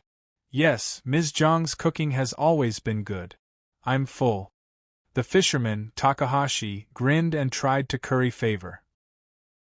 Unfortunately, his rough facial features and stubble could almost scare a child. Huai sure sensed that something was amiss and felt a little awkward. He had come down to be a third wheel. No wonder the man hated him. He picked up the beer and drank 2 mouthfuls. He was about to find an excuse to go back when he heard footsteps outside the door. A haggard man walked into the wine house tiredly. Sorry to disturb you. He held an old photo in his hand and asked eagerly as soon as he entered the door, May I ask? Huai Shi, who was about to leave, stopped and looked up in surprise. He saw a familiar face. It was his opponent and good teammate in the cooking competition, the head chef of Suntu, Shin Jinqing. So, the figure he saw during the day was him? Shin Jinqing was also stunned. He looked at the lady boss behind the counter in a daze. The photo in his hand trembled, and he almost couldn't hold it firmly. Tao. He staggered forward, widened his eyes, and looked at the face that appeared countless times in his dreams. He almost burst into tears. Miss Tao, is that you? Clang. The empty glass in the lady boss's hand fell to the ground. Chapter 709. It could only be said that the scene was very awkward. Huai Shi stood dumbfounded at the side, unable to react. He didn't understand why Shin Jinqing, a dignified cooking demon, would come to an izakaya in the inner circle of Danhua. And before this, it seemed that he had spared no effort to inquire about it for a long time. Shin Jinqing couldn't care so much anymore. He moved to the front of the bar step by step, not noticing the existence of other people at all. There was only the stunned woman left in his eyes. Miss Ah Tao, it's really you, it's really you. He grabbed the lady boss's hand and was so excited that he was about to cry. I finally found you. Ah Tao's hand stiffened and she subconsciously withdrew it. She said dryly, Mr. Shin Jinqing, please calm down. It's still business hours. Sorry. Shin Jinqing finally realized that he had lost his composure. He quickly took a step back and raised his sleeve to wipe his red eyes, showing a solemn and sincere expression. He took another step back, bent down, knelt on the ground, and lowered his head deeply. I know that suddenly coming to you will disturb you, but please accept my apology. He lowered his head and sincerely begged, Please forgive me for leaving without saying goodbye last time, and please give me another chance. This is my lifetime request, Miss Ah Tao. He raised his head and stared into her eyes. He said loudly, Please let us start again, Ah Tao. This time, I will never let you leave me. He mustered up his courage and said what he should have said long ago. I have been in love with you for a long time. Please marry me. Huai Shi felt that his hand was almost unable to hold the cup. The melon stuffed into his mouth was so big that he couldn't react. What was this guy thinking? Suddenly, he came to her door without any foreshadowing. Just like that, he proposed to her out of the blue. Big brother, it's not unreasonable for you to be single for so many years. Even the plot of Childhood Sweethearts isn't like this. How can you ask her to marry you as soon as you come to her door after not seeing her for so many years? If you ate one less puffer fish, you wouldn't be so rash, right? The first to react was not the lady boss, but the furious fisherman Gao Qiao. Bastard, what the hell are you talking about? The burly man couldn't restrain his anger. He reached out and violently pulled Shin Jinqing up from the ground. He stared at his face and was so angry that his beard and hair stood on end. He growled, I've heard about it for a long time. You're the stalker who asked about Ms. Jiang everywhere. How dare you come here? Without waiting for Shinjin to answer, Takahashi raised his fist and wanted to kill the scum who came to harass them here. Huai Shi, who reacted, quickly reached out and tried to grab Gao Qiao's arm. The lady boss was even faster than him. She didn't know whether she should be called Ms. Jiang or Miss Ah Tao, but at this moment she stood in front of Shinjin, blocking this battle that was about to break out. Please don't be like this. This is my personal matter. Let me deal with it. I'm not. Gao Qiao was stunned, and his livid face gradually solidified. Perceiving the sincerity in her expression, he seemed to understand something, and his expression suddenly became gray. He let go of her hand. Wearily, he returned to his seat and lowered his head to drink wine. The dejected look on his face made him look like a defeated fighting dog. Miss Ah Tao, I knew it. I knew it. Shinjin looked at her in surprise. You have me in your heart, don't you? I'm sorry, Shinjin Kun. In front of Shinjin, the lady boss opened her mouth several times, wanting to say something, but in the end, she lowered her eyes and politely refused. Thank you for going through so much trouble to find me. It's great to be able to reunite with an old friend. But unfortunately, I don't agree to your request. Please go back. Why? Don't you know my feelings for you? It's because of the child, right? I don't mind. It doesn't matter. I will treat her as my own daughter. We can raise her together. You don't deserve to raise his child. This sentence was imagined by Huaishir next to him. He couldn't stand it anymore. These two operations were not at the level of eating rice. They were directly planting rice in his mouth. He slapped his forehead and couldn't watch it anymore. He was so anxious. Ah Tao didn't speak. She just looked at him silently and shook her head slightly. Shinjin's face turned pale little by little. It doesn't matter if the child doesn't change her surname. Really, he begged humbly, almost crying. Don't you understand my sincerity? He couldn't hold back his tears and sobs anymore.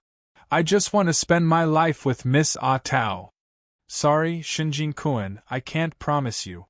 Ah Tao bent down and refused without any euphemism. But I'm married, have a new family, and have a new family. So, please don't come to me in the future. With that, she looked back at Takahashi, who was drinking behind her. Takahashi was holding a wine glass in his hand and hadn't reacted yet. He looked at her blankly and didn't understand what she meant. In a short silence, Ah Tao's eyes gradually begged. Huaishir sighed and gave the dog a fierce kick under the table, causing him to finally come to his senses. He suddenly realized what was going on and stared at Shinjin with wide eyes. Bastard, didn't you listen to her? With a slap on the table, Takahashi raised his voice. Don't let me see you here again. In the dead silence, Shinjin K's figure bent down little by little. The light and expectation in his eyes gradually extinguished. His face was ashen. I'm sorry. It's me, I disturbed you. He turned around in a sorry state and staggered away. Without looking back, he rushed into the darkness of the night and disappeared. Only the sound of lamentation came from afar. Ah Tao quietly stared in the direction of his departure and didn't say anything. For a long time, she lowered her head and wiped the corners of her eyes. She turned back and forced a smile to her guests. Sorry, I made a fool of myself. I also caused trouble for Mr. Takahashi. No, I have nothing to do with it. Takahashi patted his chest and widened his eyes. His face was red and he wanted to say something. He was so anxious that he even spoke in dialect. But looking at her calm appearance, he couldn't speak. He slowly lowered his head wearily. Please give me another glass of beer. Huaishir sighed and handed over the beer glass in his hand. He looked back in the direction of the door and sighed helplessly. If you ask me, that guy should be a good person. Ah Tao shook her head and didn't speak. Takahashi stared over and motioned him to say less. If Huaishir hadn't reminded him just now, he might have scolded him now. It's not good to drink alone. There's a little octopus and tofu. Take it as an apology for the trouble. Behind the kitchen counter, the lady boss was preparing the dishes neatly. Soon, 2 dishes were served to go with the wine. While she was busy, Huaishir looked up at the wall behind the counter and the photo next to the business license. Kyoto Middle School Painting Competition Silver Award, near Jianglina. The little girl in the photo was holding the trophy and smiling brightly. but her face was slightly pale. The sleeve that was deliberately pulled down still couldn't hide the bruise color on the back of her hand. It was a trace left by the swelling of the blood vessels due to too many injections. Did something happen to that child? Huai Shi asked curiously. Immediately, Gao Qiao glared at her from the side, indicating that she shouldn't mention it. The landlady paused, shook her head and sighed. Nothing. That child, like you, is a guest. Huai Shi touched the horn on his forehead subconsciously. He forgot to cover it when he was drinking in the private room. Now he realized it. In fact, you don't have to care. It's just a thing of the past. The landlady had calmed down. She took out a cigarette box from her pocket and asked the two. After seeing that the two had no objection, she nodded and said that she was rude. Then she tilted her head and lit it. When I was under a lot of pressure, I got a bad habit. When I got older, I wanted to change it, but I couldn't. She smiled helplessly. Anyway, it's all over, isn't it? Huai Shi hesitated for a long time and asked curiously, single mothers are not uncommon. Isn't it good to start over? In the silence, he noticed that the two people looked at him strangely, as if they were looking at a child who didn't understand anything. It was as if they were asking, "Are you really from Yingzhou?" Huai Shi had nothing to say. He raised his hand and patted his forehead. He had forgotten the feelings of the people in this damn place. It wasn't easy for a single mother to live anywhere, let alone with a mixed-race child. Ms. Jin Jiang or Miss Ah Tao didn't avoid the past. After the age of a little girl, she had seen through everything. In her words, it was just a stupid thing she had done when she was young. When she was young and ignorant, she was deceived by sweet words. After discovering that she was pregnant, the other party continued to disappear overnight with all her belongings. When the hospital found out that the child was a mixed-race child, my father was very angry. After all, it was a disgrace to the family. He strictly ordered me to abort it. But I was stupid. What crime did the child commit? She smoked and sighed softly. In fact, everyone knows that Fukasaku likes me. He won't care. My father is his master. As long as there is an order, he will not refuse. But that would be too unfair to Fukasaku. As a result, because I didn't know what was good for me, I was kicked out of the family. After I broke contact with my family, I worked everywhere. I was in a difficult situation, but Fukasaku often came to help me. He never disliked me. It really made me ashamed. After she said this, she was silent for a long time. Then she shrugged self-deprecatingly. At some age, some things are missed. He is already the head chef of Suntu. His future is limitless. People like me will only drag him down. Fukasaku, who was already successful and famous, would only become a laughingstock in the eyes of others if he married a woman with a mixed-race child. Huai Shi shook his head and comforted her. As long as you are willing, he won't care. I care. Through the candlelight, her eyes were calm and silent, like a stone. The last bit of dignity left whispered softly, I care. Then Huai Shi did not speak again. He put away his self-righteous kindness and fulfilled the role of a guest. After drinking, he turned and went upstairs. Takahashi was already drunk. He cried and shouted nonsense. He staggered away. When Huai Shi and others came down again, they could not see him. Only the calm landlady politely sent them out of the door. After walking far away, Huai Shi looked back and saw the landlady standing behind the door. She picked up the bamboo pole, took down the lantern at the door, lowered her head and blew it out. She turned back to the shop and closed the door. The lights inside gradually went out. It was closed. Chapter 710. Late at night, in the office. Draft for the Protection of Rights and Interests of Beastmen, a Census of Donbua Inner Circle, a Survey of Beastmen Community in Yingzhou, History and Key Files of the Anesthetic Tracking Alliance. Under the cold light, confidential files were casually thrown on the table one after another, overlapping each other.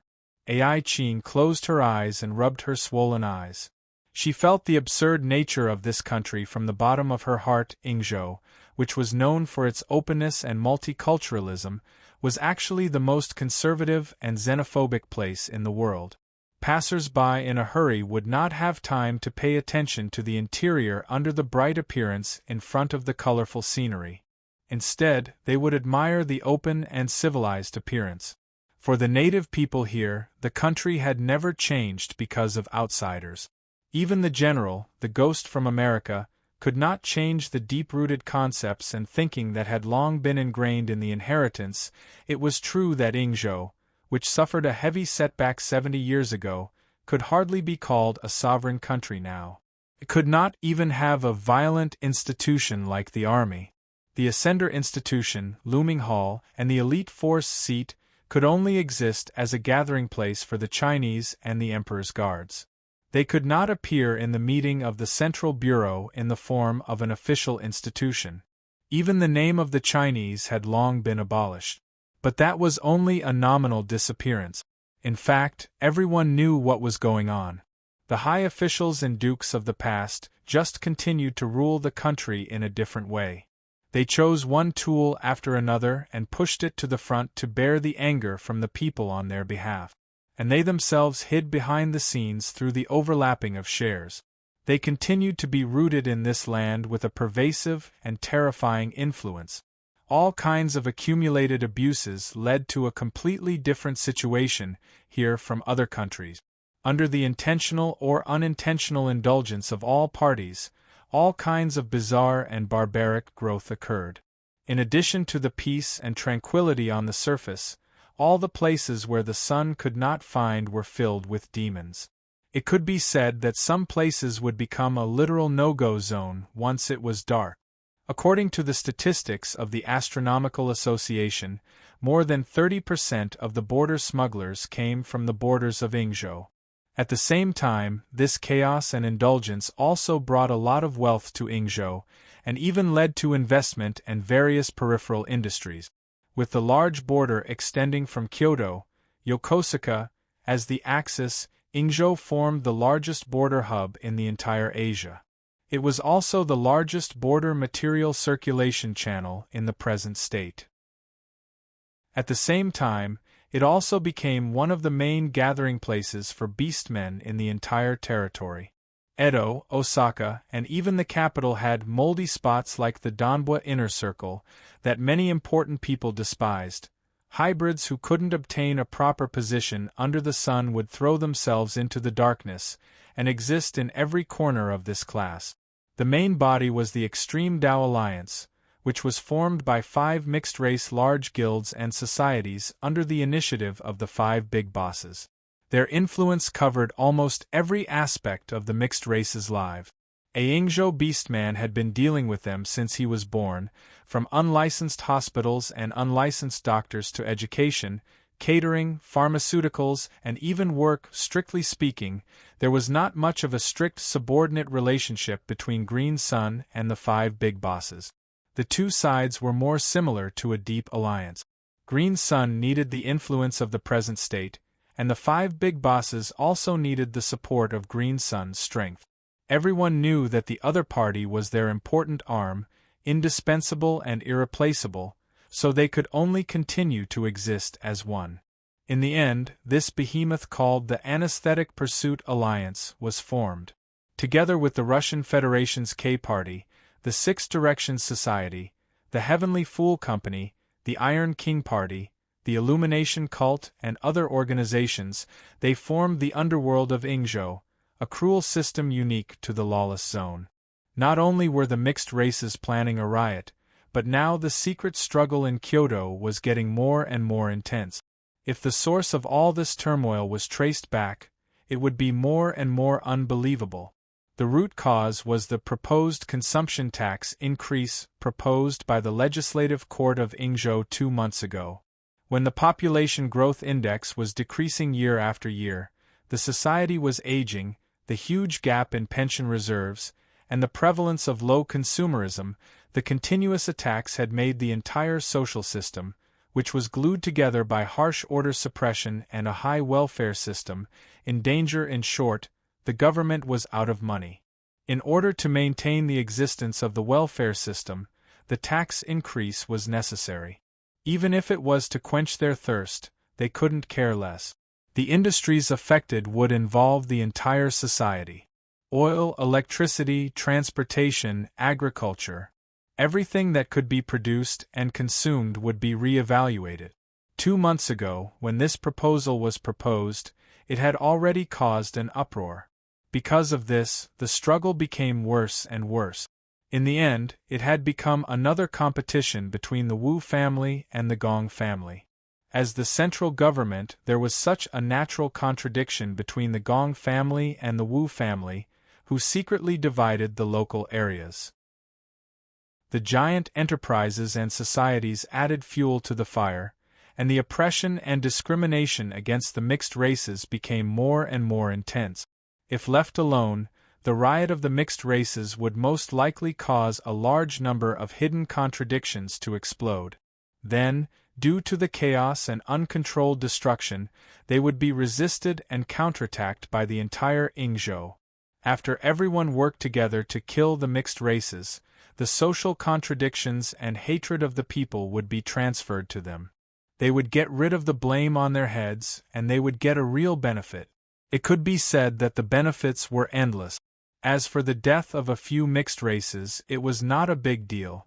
In this case, it was easy to understand the strange and indifferent attitude of both sides on this matter. Make a fuss, the bigger the better, everything was just a carnival before the banquet began.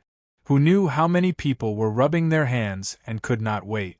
If this riot could not be resolved, and the future of the God City and the technology he had mastered were completely destroyed, the inner circle of Donbua County would become hell. Just as Ai Qing was thinking, a sharp sound suddenly came from the quiet office. A short and loud alarm. It came from a fist-sized object that looked like a counter beside her hand. In an instant, the number on the flipping page sign had changed from 0 to 1. Ai Qing's expression froze for a moment. She could not believe it. In such a short time, the beacon had been activated once? Soon, the phone from the decision-making room rang. The news from the higher-ups of the central government confirmed her conjecture and confirmed the bad news. Yes, I know. I am looking for clues. Yes, I will speed it up. Don't worry. I know. I will not let the resources of the building be used up. Ai Qing nodded. She suppressed her anxiety and responded calmly. Only after hanging up the phone did she let out a long sigh. It seems that there is not much time left. She flipped open the irrelevant files on the screen and looked at the confidential information at the bottom, the familiar face in the photo. She felt unhappy from the bottom of her heart. Where did this bastard go? At the same time, Huaishir also woke up from his dream. There was no warning, no reason at all. For some reason, he felt a strange sense of peace in his heart. But after thinking carefully for a long time, he could not understand. He stared at the yellowed poster on the ceiling and quickly turned over to go back to sleep. Yes, in the snores of his roommates and the smell of their feet. At least tomorrow, I will go out and find a real place to live. Anyway, I will have to hand in the stolen money if I can't spend it all. I might as well get a better one. At the same time, in the capital late at night. At the scene of the fire outside Donbua district, the sirens of the fire engine dissipated into the night. Pillars of water rose into the sky, extinguishing the last wisp of fire in the ruins, and also poured on the young man's heart. Cold. Yuan Zhao, who had originally jumped out of the car with his trident and was about to go all out, gradually became disordered in the wind. The quiet night wind blew, bringing with it the mocking screams of the crows in the distance. There was no expectation of fighting 300 rounds with a strong enemy. There were also no underlings kowtowing. There was also no soul-stirring brave charge into the tiger demon's den, a fierce battle between dragons and tigers. Not to mention, there was no fantasy of a mixed-race little sister praising brother Yuan Zhao for being so powerful. His mission target, along with the entire house, had long been burned to ashes. Hello, big sister Yi? There is definitely a problem with your divination. Yuan Zhao answered the phone with tears in his eyes. It's not that I don't want to work. Can't we do some missions in the world of the living? Don't talk about that Russian Federation guy. This damned place has already been burned to ashes. There are no clues at all. On the other side of the phone, Yi Xueya was silent for a long time. She once again lowered her head to look at the astrolabe in front of her. Her eyebrows slightly raised. The stars above the capital actually broke without any warning? Perhaps her observation was wrong, but what if it was not? No matter what method was used, it showed that the capital's muddy waters were deeper than she had imagined. As expected, the job that Xian Niao threw over was not so easy to accept. She pinched her eyebrows and her heart became heavy. Come back first, Yuan Zhao. Have a good sleep before daybreak. Yi Xueya smiled. Didn't you always complain that you haven't seen any famous places in Yingzhou? This time, I'll satisfy you. Hey, what do you want to do now? Yuan Zhao suddenly felt a little scared. Nothing. Tomorrow we'll go see the general. Before hanging up the phone, Yi Xueya thoughtfully reminded him. Remember to wear formal clothes. The next day at 8 o'clock in the morning, Huai Shi, who was awakened by the sound of knocking on the door, saw that there were more than 40 missed calls on his phone before he could even go out to rent a room. All of them were from the higher-ups of the Fujimoto group. There were also a lot of messages and irritable urging, all of which were asking him to immediately call back or quickly contact them. In the end, he turned on the Do Not Disturb mode before going to bed yesterday and did not receive a single one. When the door opened, he saw the ashen-faced Shan Xia standing outside the door. What are you doing? Why didn't you pick up your phone? Huai Shi awkwardly turned his head to look at the phone. It's got a heatstroke. Cough cough, it's out of battery. What are you doing, you scoundrel? Shan Xia reached out and pulled him out by the collar. There's no time, hurry up and leave. Hurry up. What the hell? Huai Shi looked at him as if the sky had fallen and could not understand. Could it be that the Metropolitan Police Department has come to arrest us? Shan Xia turned his head and coldly glared at him. He lowered his voice.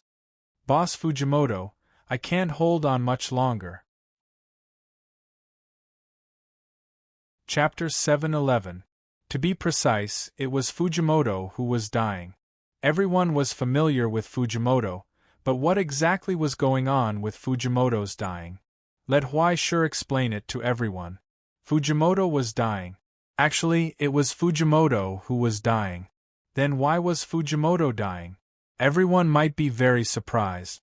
How could Fujimoto die? But that was the truth. Huai Shi was also very surprised.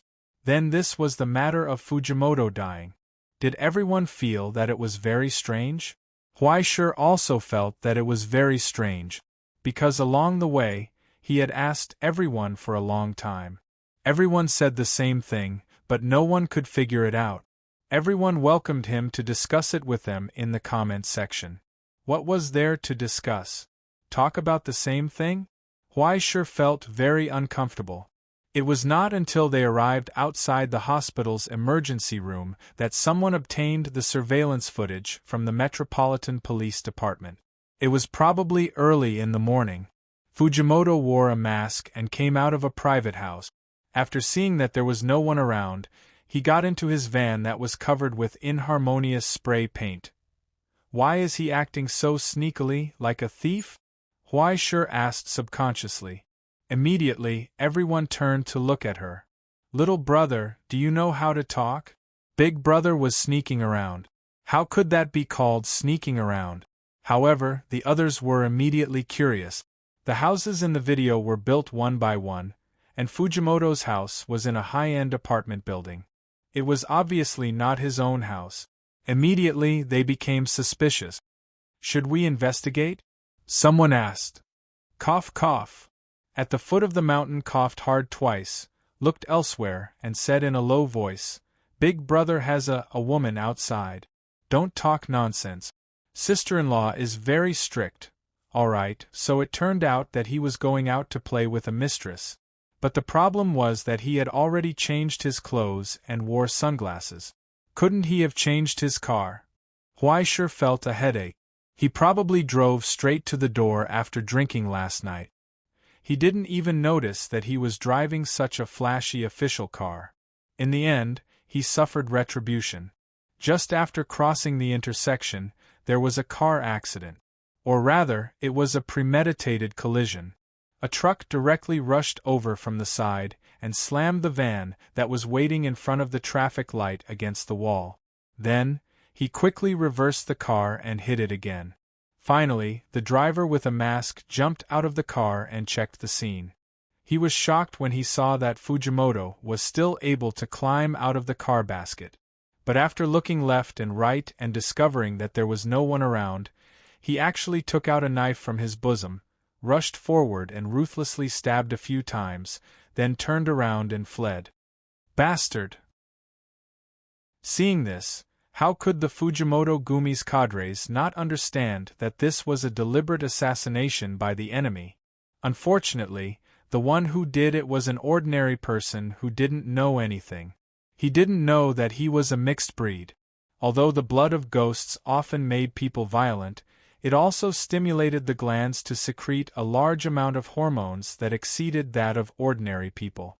Even though he had been stabbed twice in the chest, stomach, and heart, he was still able to hold on until the passers-by called the police and the ambulance arrived. Revenge! We must avenge our boss. His brother, who was also the leader of the thugs, Shangye, immediately blushed and started roaring in the corridor of the hospital regardless of where he was. He kicked over the trash can next to him and roared, "Where is everyone? Where the hell did everyone go? Come with me." "Calm down, Shangye," Yamashita said coldly. "You don't even know who the other party is. What's the use of getting angry?" Finger. Huai Sure, who was beside him, reminded him. He was new here, so he wasn't as rash as the others. He was staring at the screen of his cell phone. After everyone looked over, he pointed at the replay in the surveillance video. This person, the way he holds the knife is very strange. Although he's wearing gloves, his little finger should be missing. If it's not a mistake in operating the machine, it should only be extreme Tao, right? There's also something wrong with the way he walked. His right leg should have been broken before. There's even a steel plate. He should have just removed the stone. Before he finished speaking, he saw that Shangye's eyes were burning red. It must be the Tiger King team. That bastard Arasaka Tomoya. I want his life. Clang. The nurse who pushed open the door and walked out of the ward was shocked. The information board in her hand fell to the ground. Looking at the group of people with scars on their faces, she trembled and couldn't say a word. The patient said. She stuttered, wants to see his family. May I know who is Mr. Fujimoto's? Before she finished speaking, she was pushed aside by Yamashita. The group of people finally walked into the ward. They saw the serious face of the attending doctor. The patient is about to die. Everyone, be mentally prepared. What are you talking about? Bastard! Yamashita was instantly furious. She rushed forward with her eyes wide open and grabbed the doctor's collar. Are you cursing my big brother? Yamashita! Yamashita! A weak voice came from the hospital bed. Through the oxygen mask, Fujimoto widened his eyes and said with all his might, Yamashita, how humiliating are you going to be? It was hard to imagine that a dying person could still speak in such a sharp tone. After speaking, Fujimoto's mouth and nose were filled with blood vessels. His body convulsed violently. The life support machine let out a sharp sound. Even if he was a mixed breed, after being seriously injured by a car and stabbed in the vitals, it was already a miracle that he could survive until now. Anyone who saw that pale face would know that Fujimoto did not have long to live. Big brother, I'm sorry, big brother. Yamashita's eyes reddened when she heard this, and she knelt in front of the bed. The others gathered around, not daring to say a word. Fujimoto was obviously making arrangements for his death. On his deathbed, the man reached out and held Yamashita's hand with great difficulty. No, don't take revenge. This is retribution, my retribution. I was too arrogant to be involved in the private affairs of the 5 bigwigs. He panted violently. His forehead was flushed red, and the 3 ghost horns on his head were so scarlet that they were about to drip blood. But what was incredible was that his eyes lit up and he was excited. It was terminal lucidity. He grabbed Yamashita's hand tightly and stared at him with great difficulty. Yamashita, you're my sworn brother. I'm most at ease with your character. In the future, you must not act on your own initiative. I will, I definitely will. Yamashita nodded repeatedly and sobbed. Please don't worry, big brother. I'll definitely bring the Fujimoto Gumi to greater height. I won't let you down. Very good, very good. Fujimoto heaved a sigh of relief, and blood began to flow from his oxygen mask. In the future, the Fujimoto Gumi. The position of president of the Fujimoto Gumi will be handed over to Huai Shiki. Dead silence. Dead silence came out of nowhere. Everyone in the ward froze in place. Nobody said a word. The only sound that could be heard was the monotonous sound of the machine alarm. They turned back in disbelief, and looked at the man who was secretly stealing bananas from the fruit basket. Huai Shi was dumbfounded. He was in a terrible state. He didn't even have time to throw away the banana peel in his hand. He looked at Fujimoto blankly. Big brother, are you out of your mind? Do you have to drag your crotch when you're saying your last words? Yamashita is pronounced Yamashita, not Kaishur. Is this the incompetence of your physical education teacher, or the decline of your Mandarin teacher? I've only just joined your organization, so don't spout nonsense, all right? Be big brother, what did you say? No, did you hear me clearly? Fujimoto panted heavily. I said, in the future, Huai Shiki will be the leader of the Fujimoto Gumi. The Fujimoto Gumi will be renamed to Huai Shiki. Didn't you hear me? Are you going to go against my wishes? On the hospital bed, the man who was covered in blood raised his head and stared at their faces. His dark pupils were almost constricted into a small dot, and he looked very gloomy. Be big brother, this. Huai Shiki is still too young, Wakanaka Takazawa of the Fujimoto Gumi said. Why don't we? Fujimoto closed his eyes tiredly and patted Yamashita's hand. Bang! A loud sound rang out like an iron hammer, striking everyone's hearts.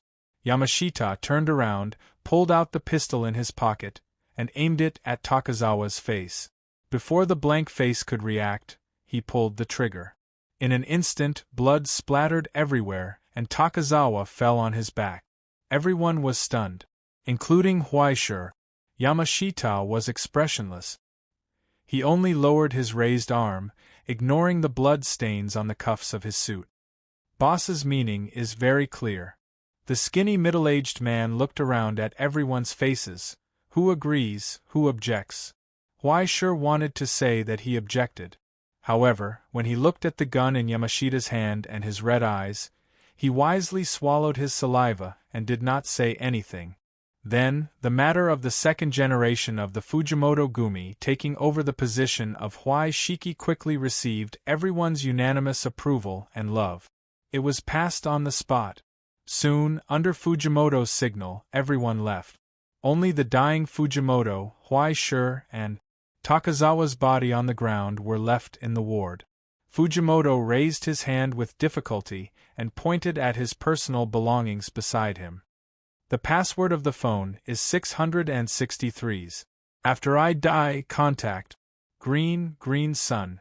Fujimoto said hoarsely, they will definitely help you. Huai Shi was in a bad mood. He was looked at with eyes full of pleading and expectation. He suddenly became the second generation of the Extreme Do organization, and he was even a filmmaker. He couldn't react at all. Don't, big brother. Can't you change to someone else? He looked around, lowered his voice, and said in a low voice, I'm a spy. I really didn't want to do this. Fujimoto was not surprised. He was not even angry. I know, I guessed it, but I didn't say it. No one said it. Under the blood-stained oxygen mask, the corner of Fujimoto's mouth twitched as if he was smiling proudly. Why, Shiki, how can there be a man who doesn't want to be an actor? Stop talking nonsense, big brother. We're talking about spies. Huaishi's eyes widened. He felt more and more confused. He couldn't figure out where he had exposed himself. Are you an idiot? Fujimoto shook his head slightly and looked at the face in front of him. He sighed tiredly, because there's no hatred in your eyes.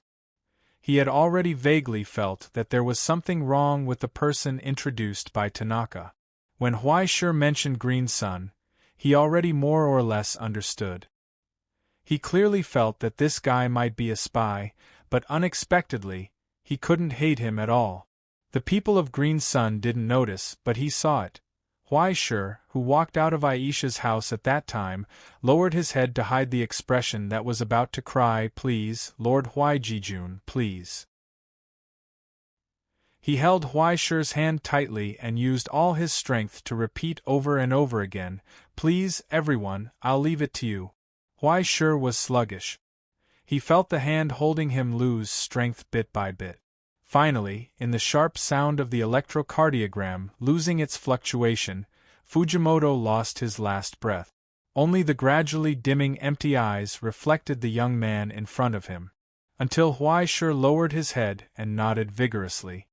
"Don't worry," he promised in a low voice, "I'll save you. I definitely will." No one responded.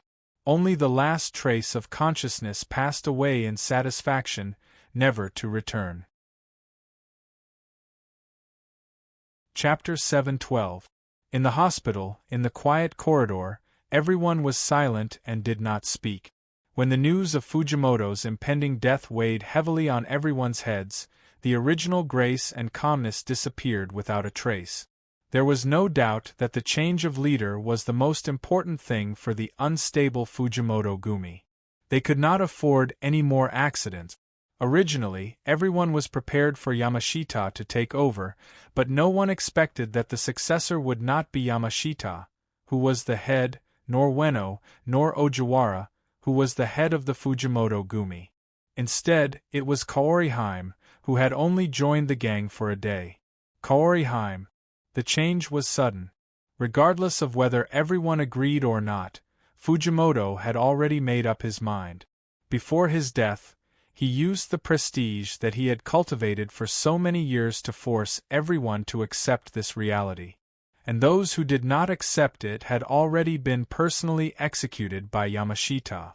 No one was given time to react. Gao Zei, who had been through life and death together for so many years, had died under the gun of his own brother.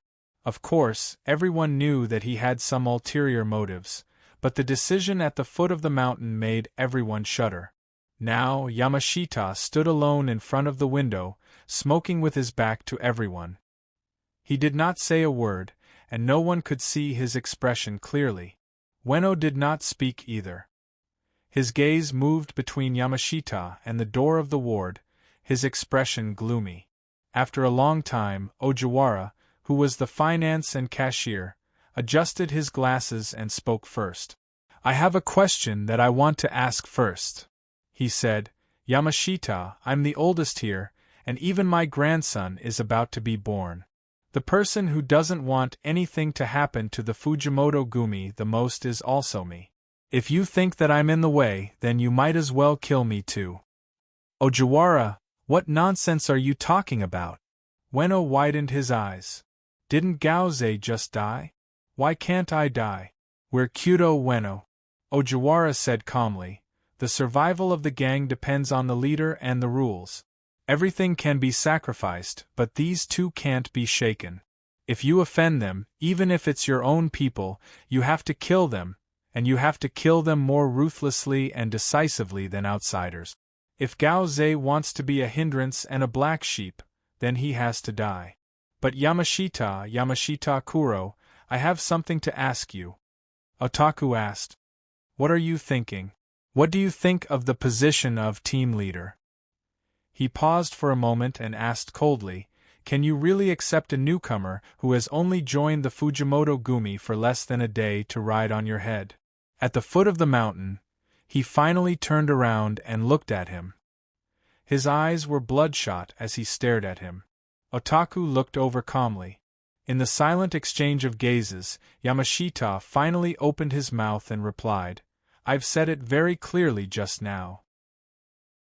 Boss's intentions are my intentions. That's when the boss is still alive, but what if the boss is dead?" Otaku asked. "What if the new boss doesn't do anything? What if the new team leader can't tolerate you? Then send me to prison. I killed someone with my own hands. I have all the witnesses.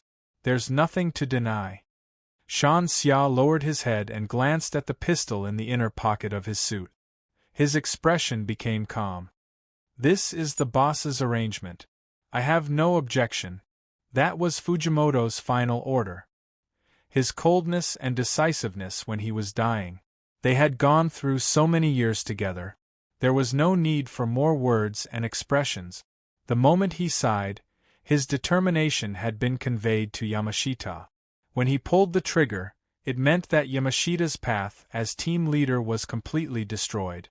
It was not only a show of loyalty to the second-generation leader, but also a fatal weakness. If Yamashita was too powerful to control in the future, or if he wanted to make things difficult for Huaichi after Fujimoto's death, this evidence would be his express train to prison. In a way, this might be the last care for Yamashita's sworn brother. Unless it caused an extremely bad social impact, the law of Ingzhou would not sentence criminals to death. But the Kyoto Association. The rules of the Kyoto Association were stricter than the law. If Kinfen wanted Zifen to die, Zifen had to die. If Huaichi couldn't tolerate Yamashita, Yamashita couldn't live. For this, Yamashita was already prepared. At this time, the most uneasy person was not Yamashita or Otaku, but the most hot-tempered Ueno.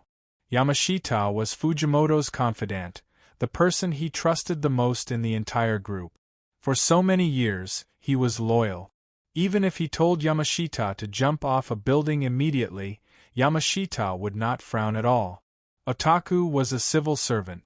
20 years ago, he replaced Fujimoto's boss to go to prison. After he came out, he was already semi-retired. He only managed the company and assets on the surface. His position seemed to be stable, but whether he stayed or left was just a thought of the second-generation leader. After so many years, he had earned enough money. He would not do anything irrational.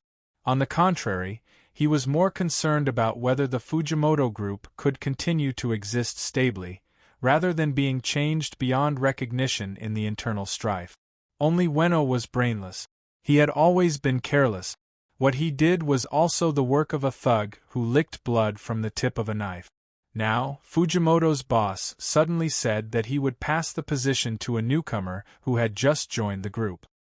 His brain did not react at all, and he did not know what to say.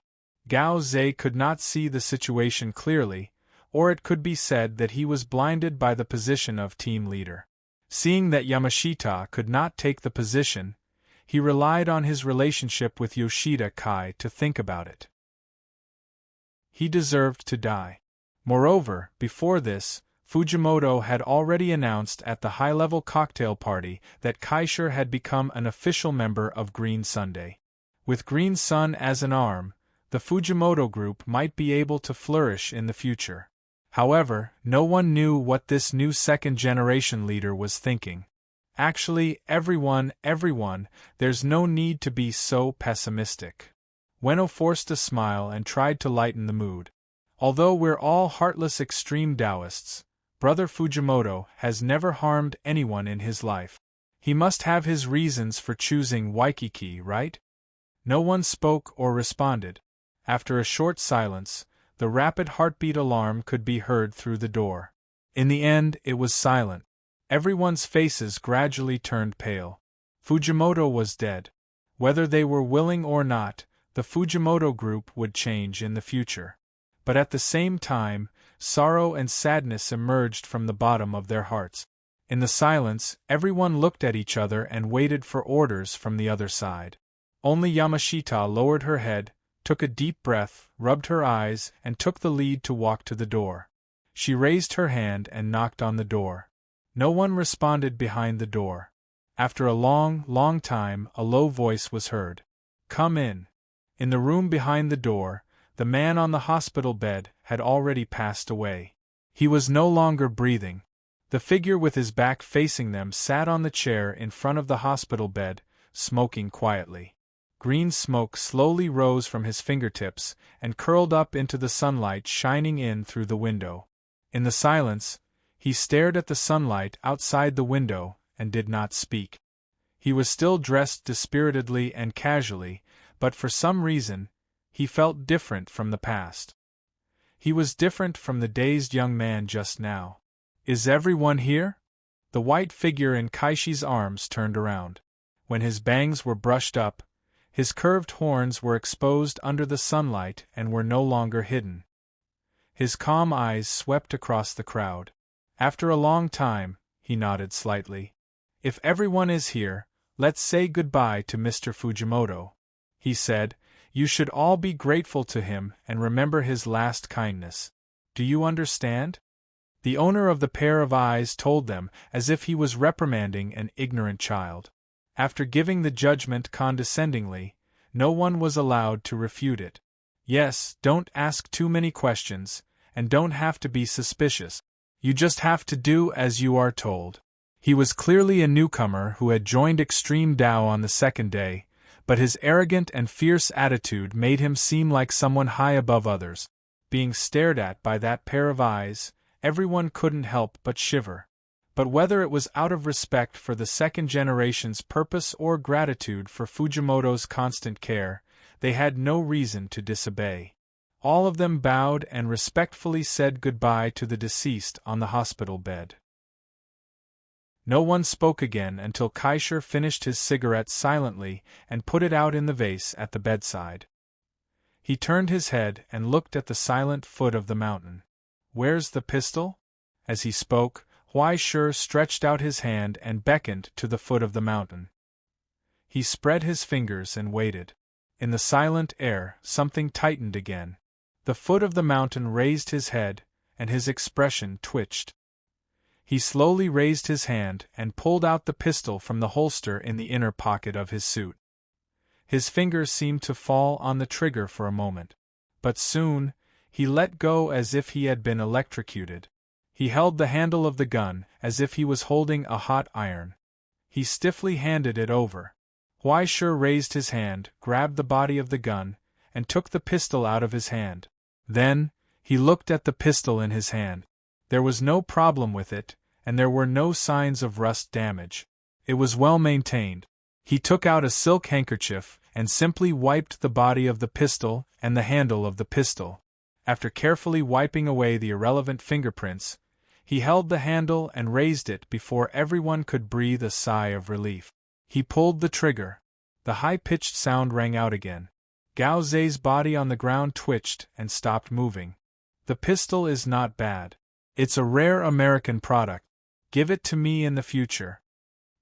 He raised his eyes and gave the order to the surprised man. Without waiting for his permission, he casually put the pistol into his pocket. Finally, he turned around and told everyone, "The Fujimoto Gumi, Wakazu Takazawa, wanted to disobey my orders and intended to rebel. I have already killed him with my own hands, do you understand?" In the silence, everyone felt their hearts skip a beat when they were stared at by that pair of eyes. He couldn't help but bow down respectfully. "Very good, this is a good start. No matter what, I hope that everyone can get along well in the future." Huai-Shur paused for a moment and turned back to look at the dead man on the hospital bed. After a long time, he looked away. "Everyone, let's go and prepare for the funeral." He lowered his eyes and said softly, "We have to let Mr. Fujimoto leave in peace." Chapter 713. The funeral only lasted for 3 days, and the farewell ceremony was held on the 4th day. For an extreme Tao expert, a funeral was not a rare thing. Although the bad news came in a hurry, the funeral was still in order. During the funeral, Fujimoto's wife was dissatisfied with the ownership of Fujimoto's inheritance and came with their children to make a fuss.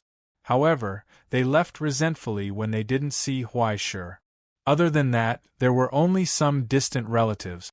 Some didn't even show up. The funeral was for the deceased's relatives and friends, but the day of the farewell ceremony was the day that the colleagues came to visit. Under the drizzle of a cloudy day, the members of Fujimoto Group in mourning clothes stood in 2 rows in front of the door and bowed to the visitors. In the car that gradually stopped, Yamada Tihei looked at the scene outside and raised his eyebrows slightly. Aren't they making it look good? Fujimoto, that fellow, even chose to die at such a troublesome time. I heard that it was done by the Tiger King team? That's what they said, replied the subordinate. He opened the door for him and held up the umbrella. The old man under the umbrella held the collar of his feather weave and walked toward the main door. Yamashita in front of the door bent down and bowed 90 degrees. It's been a long journey. You've worked hard. It's just 2 cities. It's not hard at all. Yamada chuckled and looked down. Yamashita, I heard that the new team leader isn't you. I'm incompetent. I'm already lucky to have the position of team leader. Yamashita lowered his head and replied, I really don't dare to covet the position of team leader. Haha, I'm just kidding. Look at how scared you are. The old leader of the Yamada group waved his hand and looked around. His expression gradually became surprised. What's wrong? I'm here to offer my condolences. Your new team leader won't even show his face? Sorry for the lack of manners. Yamashita maintained a 90-degree bow and replied, Team leader has other matters to attend to. He'll be here in a while. Please bear with him. Bastard, how dare you make our leader wait? The subordinate holding the umbrella was furious. He reached out and pulled Yamashita's collar, shouting angrily, How disrespectful! Are you looking down on us? That's enough, Irene. After all, this is a funeral and we are guests. Don't go overboard. Yamada Tihei patted his subordinate's arm and left Yamashita, who was bowing to him. He turned around and walked to the auditorium. After burning an incense stick, he looked at Fujimoto's face and sighed. Then, he turned around and walked into the side room to rest. Many of his old acquaintances had already arrived. It was very lively inside. When they saw him enter, many people raised their hands to greet him. Aya, everyone's here. Long time no see. Yamada found a seat in the middle and sat down.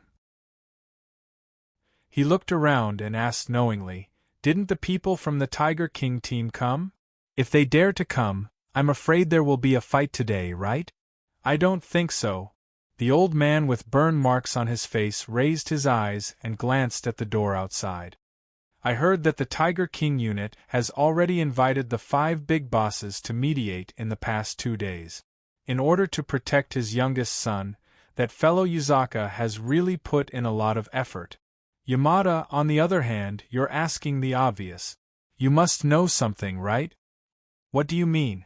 I'm just an old man. I've already washed my hands of this business. How can I get involved in these things? Yamada picked up his teacup and asked casually, As for the Fujimoto team, I heard from the children that they're going to change their name to Huai Paper Group, right? Does anyone know them? I've been curious about the new team leader for a long time. There were a lot of rumors about the new team leader of Huai Paper Ancestor. Some said that he was an expert from Green Sun, some said that he was a killing god at the border, and so on. However, none of them were reliable. Some even said that he was a mixed breed who had just joined the Fujimoto team less than 2 days ago. There were really all kinds of ridiculous rumors. For a moment, no one knew what was going on in Tengmoto's head. They did not know what he was thinking before he died. However, everyone who came here experienced the new team leader's arrogance. From the beginning of the funeral until now, he hadn't shown his face at all. Even the few gangs that were originally close to him were now shut out. Their attitude also became distant and cold. Well, no matter what, he has to show his face. Won't we know when the time comes? Yamada smiled and drank his tea. He didn't say anything else. During the busy farewell ceremony, Yamashita Kuro, who was the concierge outside the door, finally found the time to grab the person beside him and ask anxiously, "Where's the team leader? Where did the team leader go?" "No, I'm not sure." The subordinate shook his head blankly. "He said that he drove out with Brother Shangye in the morning. He hasn't returned yet." Yamashita didn't feel good. What the hell did he mean by going out in the morning? Could it be that Shangye brought him to inspect the customs industry? For a moment, Yamashita felt a chill in his heart. Just as he was about to speak, he noticed a car parked in front of the door and a person coming out of the car. He was stunned. Big sister. Why are you here? It's my man's funeral. Can't I come?" The haggard woman held a confused child in her hand and glared at Yamashita. "I want to see what that guy called Why Paper is doing." However, someone else came out of the car behind her. An old man in a black suit with a walking stick in his hand greeted Yamashita warmly. "Isn't this Yamashita? Long time no see. How have you been?" Yamashita was stunned for a long time. He subconsciously steadied himself and bowed to the visitor. "Excuse me for not going out to meet you, Mr. Beiyuan." His heart had already sunk to the bottom. The visitor was a senior member of the Anesthetic Hunting Alliance, an envoy who could represent the opinions of the 5 big bosses. Now that he had come together with Fujimoto's widow, he probably didn't have good intentions. "Let's not waste time. I'm here today mainly for 3 things. Beiyuan took off his hat and looked around calmly. He told him, "Firstly, I'm here to offer my condolences to Mr. Fujimoto on behalf of our old master. Secondly, I'm here to mediate the matter between the Fujimoto Group and the Tiger King Group. Lastly, it's about Mrs. Fujimoto seeking justice from us." At the foot of the mountain, Lord Xing Tianmu was furious after hearing about what happened to Mrs. Fujimoto. He instructed me to deal with it as soon as possible. I'm afraid I won't be able to save you any face. Amidst the cold rain, Yamashita was already drenched in sweat. He lowered his head and pleaded, "Please come in for a detailed discussion." After watching the group enter, he glared at Otakama anxiously and gestured for him to think of a solution quickly. He couldn't be bothered with his work as a concierge anymore. He turned around and followed them in a sorry state. "What's the matter? Isn't your new team leader here?" After offering incense in the morning hall, Beiyuan looked around, and his expression quickly turned cold. "Is this his attitude towards the 5 big bosses? I'm very sorry. The team leader is on his way. Please bear with him." Yamashita could only bow again and beg sincerely. "Fujimoto, no, Huai Chi Group will definitely give you an explanation regarding this matter. Please be magnanimous. Yamashita, is this the place for you to speak?" Beiyuan raised his voice and rebuked angrily. How arrogant is Huai Chi that he can't even meet people from his alliance? Or is it that he's still holding on to the hope that he can take over the foundation left behind by Fujimoto? Yamashita kept bowing and sweat dripped onto the ground. To be honest, it was Mr. Fujimoto's last wish to have Huai Chi inherit the team leader's position. "We've been asking to meet the 5 big bosses for days, but—" "Do you mean that this is the fault of the 5 big bosses?" Beiyuan looked at him coldly. "I don't mean that. It's just that," Yamashita explained in a panic, but Beiyuan waved his hand disinterestedly. "Enough.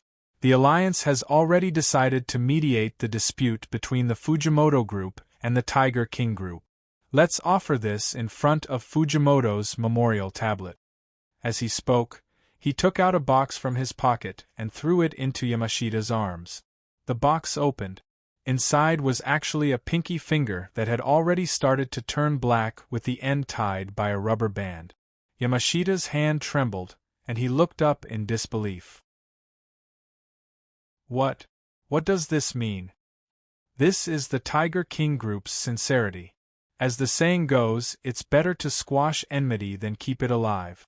Since Mrs. Fujimoto is willing to be magnanimous and forgive that child Yuzaka's unintentional mistake to resolve this grudge, the alliance is also happy to see this happen. This is also an apology to the Fujimoto group. Yamashita held the box in his hand and looked at Beiyuan in shock, as well as Mrs. Fujimoto behind him, who was avoiding his gaze. His face turned green and red. His lips trembled, and he could no longer speak. "What's wrong?" Beiyuan asked coldly. "Is the Fujimoto group unwilling to accept the verdict of the 5 big bosses? Or do you have other opinions?" Yamashita gritted his teeth and didn't speak. He stood where he was and didn't move. His hands trembled as he held the box, unwilling to accept it. Once that pinky finger was placed in front of Fujimoto's memorial tablet, there would probably be no day for him to take revenge. They even chopped off a finger. How terrible, how cruel! If they really want to offer condolences, even bringing a pig's head would be better than this. The young man under the umbrella outside the door sighed helplessly. The hem of his jacket was still dripping with rainwater. He stepped into the morning hall with 2 plastic bags in his hand. When he looked up and smiled, his smile was handsome and evil. The horns on his forehead curved, like the evil demon in the ukiyo-e painting. "Thank you for your hard work, Yamashita. Help me hold this." He casually put the plastic bags in his hands into Yamashita's arms and sighed. "Kyoto is so big, but it's really difficult to find a place to buy tributes. Help me set it up in the morning hall. As for the finger, forget about it." He tossed the box, ignoring Beiyuan's ugly expression, and casually threw it out of the morning hall. "Isn't it a little too shabby to set up a finger? Didn't the 5 big bosses send some virgin boys and girls over?" "Impudent person!" Beiyuan was furious. His face was ashen, but when he noticed the respectful attitude of the people around him, he immediately understood the identity of the visitor. His eyes changed and quickly became gloomy. "Are you going to reject the mediation of the 5 big bosses?" Huai Shi was stunned for a moment, then he scratched his head in confusion. "Why didn't you say so earlier?" Yamashita, who was holding the plastic bags, suddenly exclaimed. His hands trembled, and 2 bloody round things fell out of the plastic bags. In the silence, 2 heads fell to the ground with low sounds. They rolled around mischievously, showing the last remnants of fear and despair on their faces. Under everyone's stunned gazes, the person who had arrived late casually took off his wet clothes, revealing his naked upper body, hideous tattoos, as well as crisscrossing wounds and bloodstains. Between the gunshot wounds, knife wounds, and burn wounds, the evil spirit carrying the bronze bell grinned, revealing a hideous smile at the mortal world from his back. Huai Shi sighed and shrugged helplessly. After all, the Tiger King team is already gone. Chapter 714. 2 hours ago, Huai Shi heard the sound of glass shattering outside the car window. "Is it raining?" He looked up and asked. "Yes, but it's not heavy," Shangye, who was driving, replied. "We'll be there in a while. Boss, you can sleep a little longer." "I've slept enough. Do you have a cigarette?" "Yes, please have one." Shangye hurriedly stopped the car by the side of the road, ignoring the cars behind him honking furiously on the narrow one-way street. He turned around and took out his cigarette, offering it with both hands. Then, he respectfully lit it for Huai Shi. "I say, Shangye." Huai Shi looked at him and couldn't help but ask, "Have you never doubted me?" Shangye, who was in the driver's seat, turned around again. "Boss, what did you say?" "I mean, you've worked hard for so many years, but you've been riding on your head by a brat like me. You even have to treat someone like this as your family. It must be uncomfortable, right?" Huai Shi asked calmly. "Everyone else is obviously unhappy, but why haven't you objected at all? You're even so respectful. To be honest, I've already prepared to prove myself, but you didn't doubt me at all." If you want to say." Shangye, who was driving, rubbed his bald head and smiled embarrassedly. The scar on his face also curved into an arc. Maybe it's because I'm not good at thinking. Since I was young, my reaction has always been half a beat slower than others. I couldn't understand what the teachers taught me. My mother always thought that there was something wrong with me. Maybe there really is something wrong with me, but there's no cure for stupidity. Growing up, the only good thing about me is that I'm a little stronger, slow to react, and not too afraid of pain. So my mother always told me that it's okay to be a little stupid, as long as I listen to what others say. As long as I listen to the right people, I can live better than those who use their brains. Shangye replied as he drove. If it weren't for Brother Fujimoto, I might have been sold to an illegal factory to work and beaten to death, right? Brother Fujimoto has never harmed me, and he's very righteous, promoting me to this extent. I think that the person Brother Fujimoto chose wouldn't harm me. Ahahaha, I accidentally said something stupid. Brother Huaishe, please don't take offense. As he spoke, he laughed to himself. Its sharp teeth were like those of a shark. How naive. Huaishe sighed. Haven't you thought about changing your profession? That won't do, Brother Huaiji. We don't even have a proper driver's license and household registration. Even if he worked at a convenience store, his hourly wage would be reduced to less than half of other people's once they saw that he was a mixed race. He wouldn't be able to survive. Someone as good-looking as you, Boss YG, might be able to make a lot of money, but we can't. Ueno scratched his head and said the truth without knowing how to flatter. Only Extreme Tao wouldn't despise us. You see, it's fine as long as we can fight. To tell you the truth, I'm super resistant to beatings. In the past, several people tried to stab me, but I beat them all up. Huaishe shook his head helplessly. He sighed and pinched the space between his eyebrows. Shangye, do you know what Extreme Tao is in my opinion? Huh. Shangye was confused and wanted to turn around, but there was a crossroad in front of him, so he could only listen carefully. Then, he heard the calm voice of the paper effigy in his arms. All Extreme Tao, the so-called chivalrous people, are actually like rat. Huaishe looked at the world outside the window that was submerged in the rain and sighed softly. It doesn't matter if you're forced by others, or if you're willing to fall into depravity. No matter what reason you have for choosing this way of life, it can only mean one thing: you can't survive in the outside world. But the world outside the sun isn't beautiful either. It's like the ocean, turbulent and bottomless. We can only lie on the small plank under our paws, unable to see the light. You can be chivalrous and indulge, or you can bully and fish as you please. But if you want to live a better life, you have to band together to survive. You have to contribute your small plank to form a big boat to keep the group warm. If there's a hole in the boat, it has to be repaired. If someone wants to be a black sheep, they have to stand up and get rid of him. If the boat sinks, all the rats are doomed. If other rats' boats block your way, you have to crush them. This has nothing to do with morality and justice. You don't have to think about it, but you have to know what you're doing. You should also know where you are. When the car stopped in front of the huge manor of the Tiger King team, Huaishe stood outside the car, lowered his head, and put out the cigarette in his hand. When he turned around and saw Shangye, who was still in a daze, he suddenly couldn't help but laugh. Now we're going to crush the other boat, Shangye. He reached out and asked softly, "Do you want to come along?" Shangye was stunned. Was that moment just an illusion or an illusion? It was indescribable. A cold, damp breeze blew in from outside the window.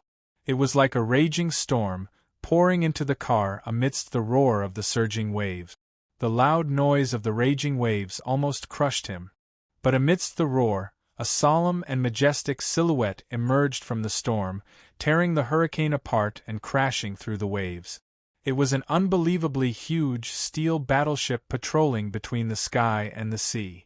It was insufferably arrogant, standing proudly at the top of this tyrannical world. It was summoning him. Should he come? Was there a need to hesitate? Shangye gave up thinking. He just instinctively raised his hand and held that palm tightly. He pleaded from the bottom of his heart, "Please take me with you. Please let me come with you." "Sure." Amidst the drifting rain, the man smiled. "Then follow me." Just like that, with Shangye in tow, the two of them walked towards the incoming behemoth. In the splashing rain, unexpectedly, Shangye didn't feel any uneasiness or fear. He felt extremely at ease, as if nothing was worth fearing anymore. Ignoring the rain falling into his eyes, he widened his eyes and stared at the back of that person. He witnessed him moving forward. He watched as he raised his fist and destroyed the insignificant iron gate. Then, he stepped into the manor. Then, with a punch, he sent the person who rushed forward flying like a doll. With another punch, he caused another person to repeat the same mistake. More and more people rushed forward, and then more and more people were sent flying. Amidst the crisp sounds of bones breaking, the rain also trembled in horror. Everything that was insignificant was being brutally ravaged and crushed. If it was an enemy in front of him, he would crush them. If it was a wall in front of him, he would tear the wall apart. He walked straight forward, step by step. Amidst the wails, he walked deeper into the encirclement. Even bullets and gunpowder couldn't stop him. Some people were screaming "monster," some wanted to kneel down and beg for mercy, some people fled in all directions, and some rushed towards him.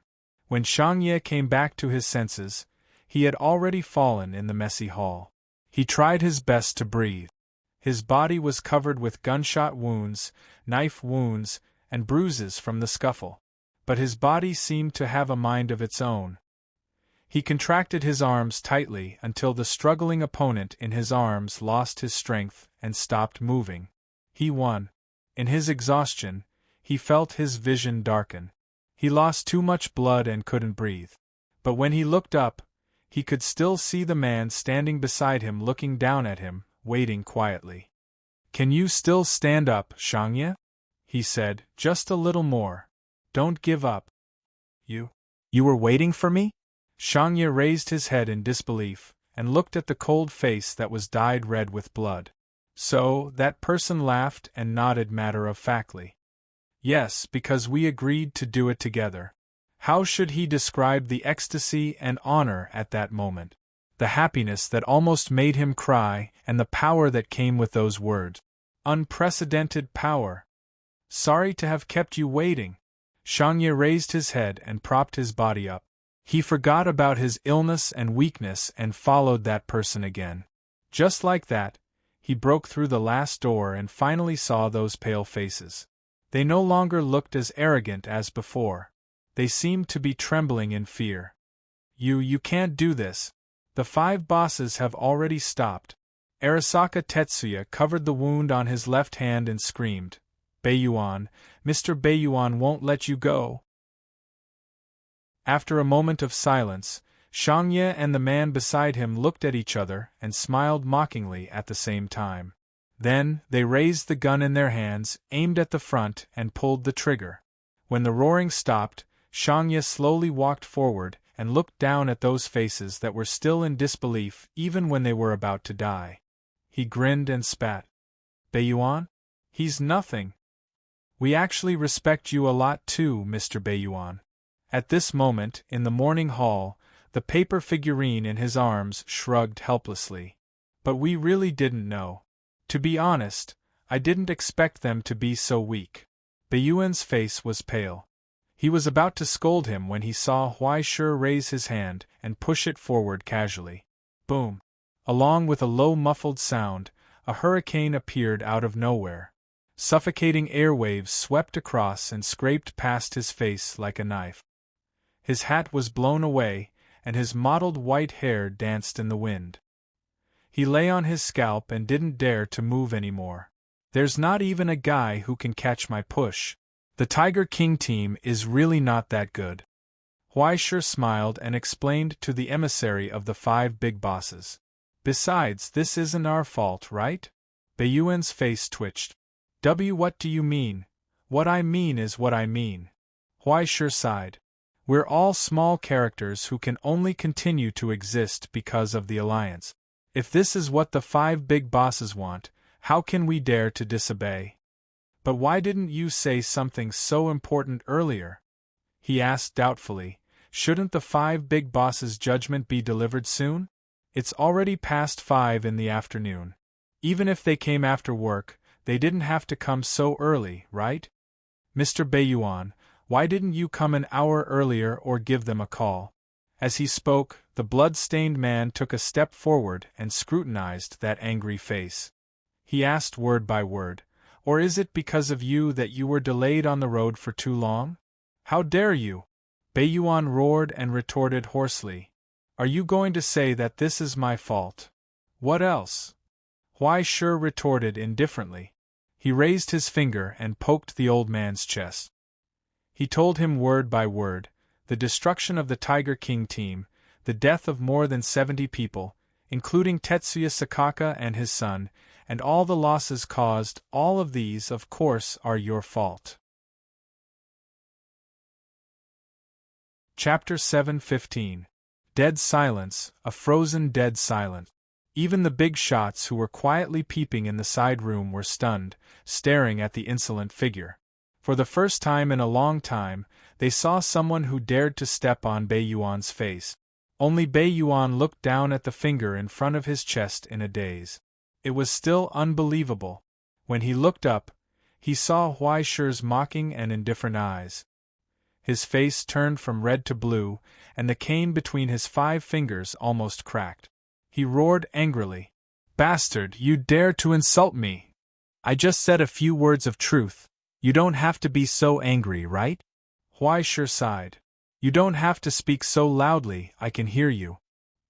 He paused for a moment and his eyes became dangerous. He calmly patted the man in front of him on the shoulder, tidied up his collar and hair, and gently told him, no matter how rude you are, you shouldn't be so rude in front of the coffin of the deceased. Calm down, okay? Huaishir patted the holster under his ribs through the dress. He slowly let go of his hand and took a step back.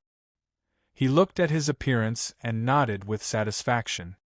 That's right. You are the messenger of the 5 big shot. You shouldn't lower yourself to the level of small people like us. You should at least show a dignified appearance. You think you've won. Beiyuan squeezed out a hoarse voice from between his teeth. His old face was gloomy, and he stared at his face.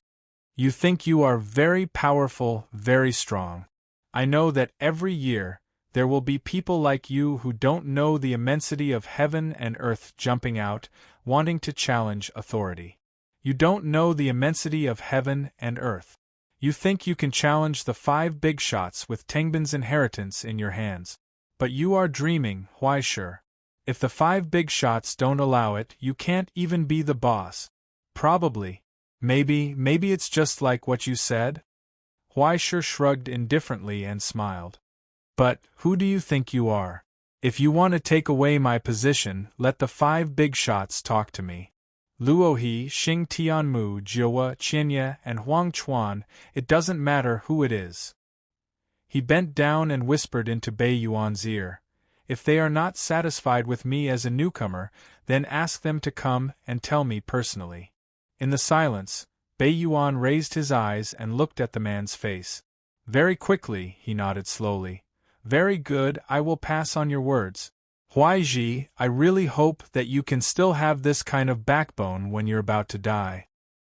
He withdrew his venomous gaze and didn't say anything else. He turned around and left. But after taking a few steps, he heard a voice behind him. Oh right, aren't you here to offer your condolences? Huaishir, who was in front of the memorial tablet, turned around and asked in confusion, Why don't you burn incense? Beiyuan's footsteps paused. His expression twitched as he restrained his anger.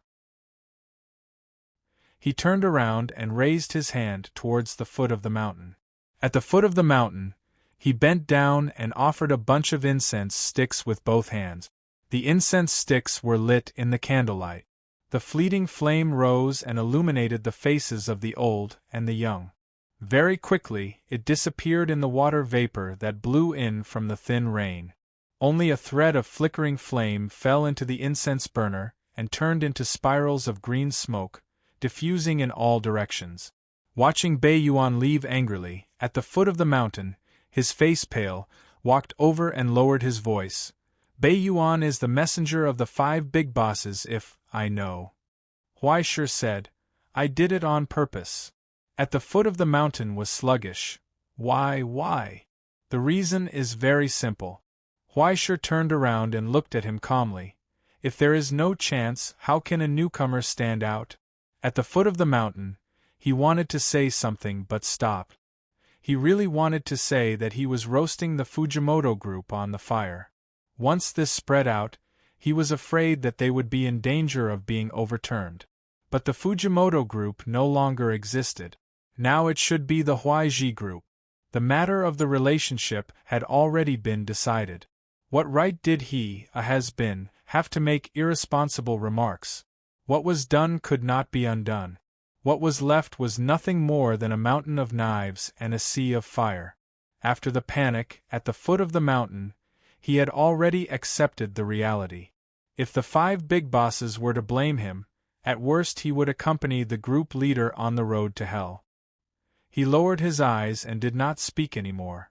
The consequences of offending Bei Yuan did not need to wait until tomorrow. It had already appeared at this moment. The big bosses who had participated in the farewell in the side room had already begun to make various excuses and bid farewell. They admired Yu Huaishi's courage to chase away the messenger of the 5 big bosses, but it did not mean that they liked to associate with a guy who did not know the immensity of heaven and earth. Oh, Mr. Huaishi is young and promising. I should have stayed to drink a few more cups of wine. Unfortunately, there was an emergency at home and I could not stay for long. What a pity. The old man of the Yamatagumi pretended to be regretful. He held Huaishi's hand and reluctantly said goodbye. Huaishi did not insist. He did not even ask Fujimoto's widow and child to stay. He just smiled and said goodbye one by one. You are not leaving after dinner? What a pity. He politely sent them out of the door. Have a safe journey, everyone. I will not send you off. After watching the old men turn around, Huaishi looked at the house and asked, seemingly puzzled, how strange. Is everyone actually not interested in the Tiger King group's inheritance? Under the umbrella, the old man of the Yamatagumi paused in his footsteps. However, he did not look back and left with a normal expression. 5 minutes later, there was a knock on the back door. The old man who had left and returned smiled at the foot of the mountain. Oh, I forgot to bring an umbrella. Can you do me a favor and let this old man disturb you for dinner? Of course, please come in. The foot of the mountain gestured and pointed to the side room next to the morning hall. In the side room, which was bustling with activity again, many pairs of eyes looked over and immediately became unhappy. Hey, old turtle, didn't you leave? Why are you back? My nephew and Fujimoto were sworn brothers in prison. Why can't we have a drink at his funeral? But you, bald Kappa, didn't you say that your daughter is about to give birth? Hurry up and go back. I only have 2 sons, and they are both eating in prison. Where did this daughter come from? You must have heard wrongly, old turtle. In less than 10 minutes, more than 1/3 of the people actually ran back. It was like the second and third meetings between the employees of a club. After deceiving the irrelevant and insensible fellows away, they reunited in a familiar place again. Indeed, the Huai paper group did not know what was good for them and might be in danger. However, this did not affect how tempting the Tiger King group's inheritance was. If they did not take action now and waited for the higher-ups of the alliance to distribute it, who knew how much effort they would have to put in to get their hands on it? How could it compare to the pleasure of taking advantage of the situation now?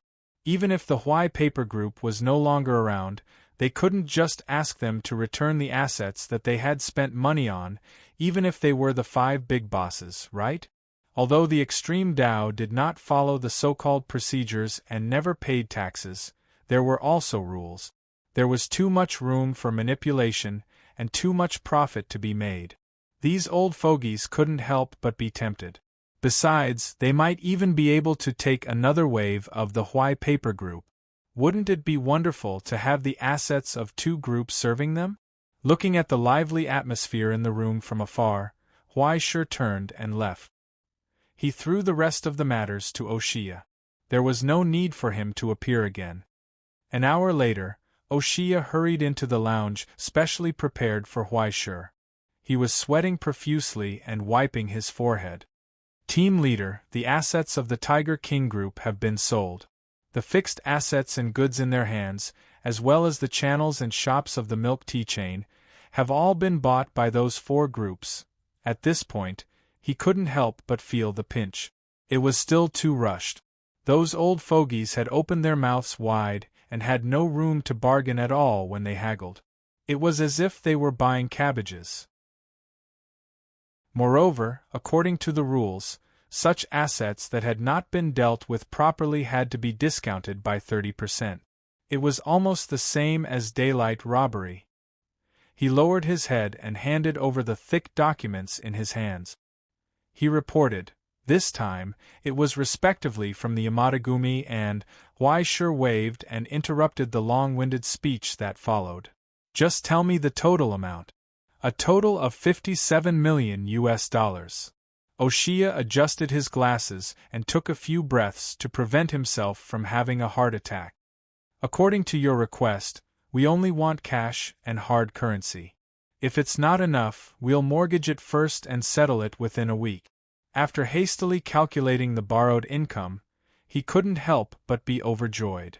In this case, Huai Paper Group's accounts now have a large sum of money. What do they need so much money for? Huai Shi waved his hand indifferently. How much money do we have in the accounts now? Including the surplus and working capital from the last quarter, the bulk of it is the advance payment that has just been transferred. There's a total of about $9 million. That's quite a lot. Huai Shi nodded in understanding. He stared at the gradually rising twilight sky outside and said thoughtfully, O'Shea, how many people do you think there are in the entire Donbua inner circle? O'Shea was puzzled. After thinking for a long time, he said hesitantly, about 200,000 people? Anyway, the annual census doesn't count the people here, and no one has counted it before. Then let's make it 250,000. Huai Shi lowered his head and stared at the flickering cigarette at his fingertips. He thought for a moment and shrugged.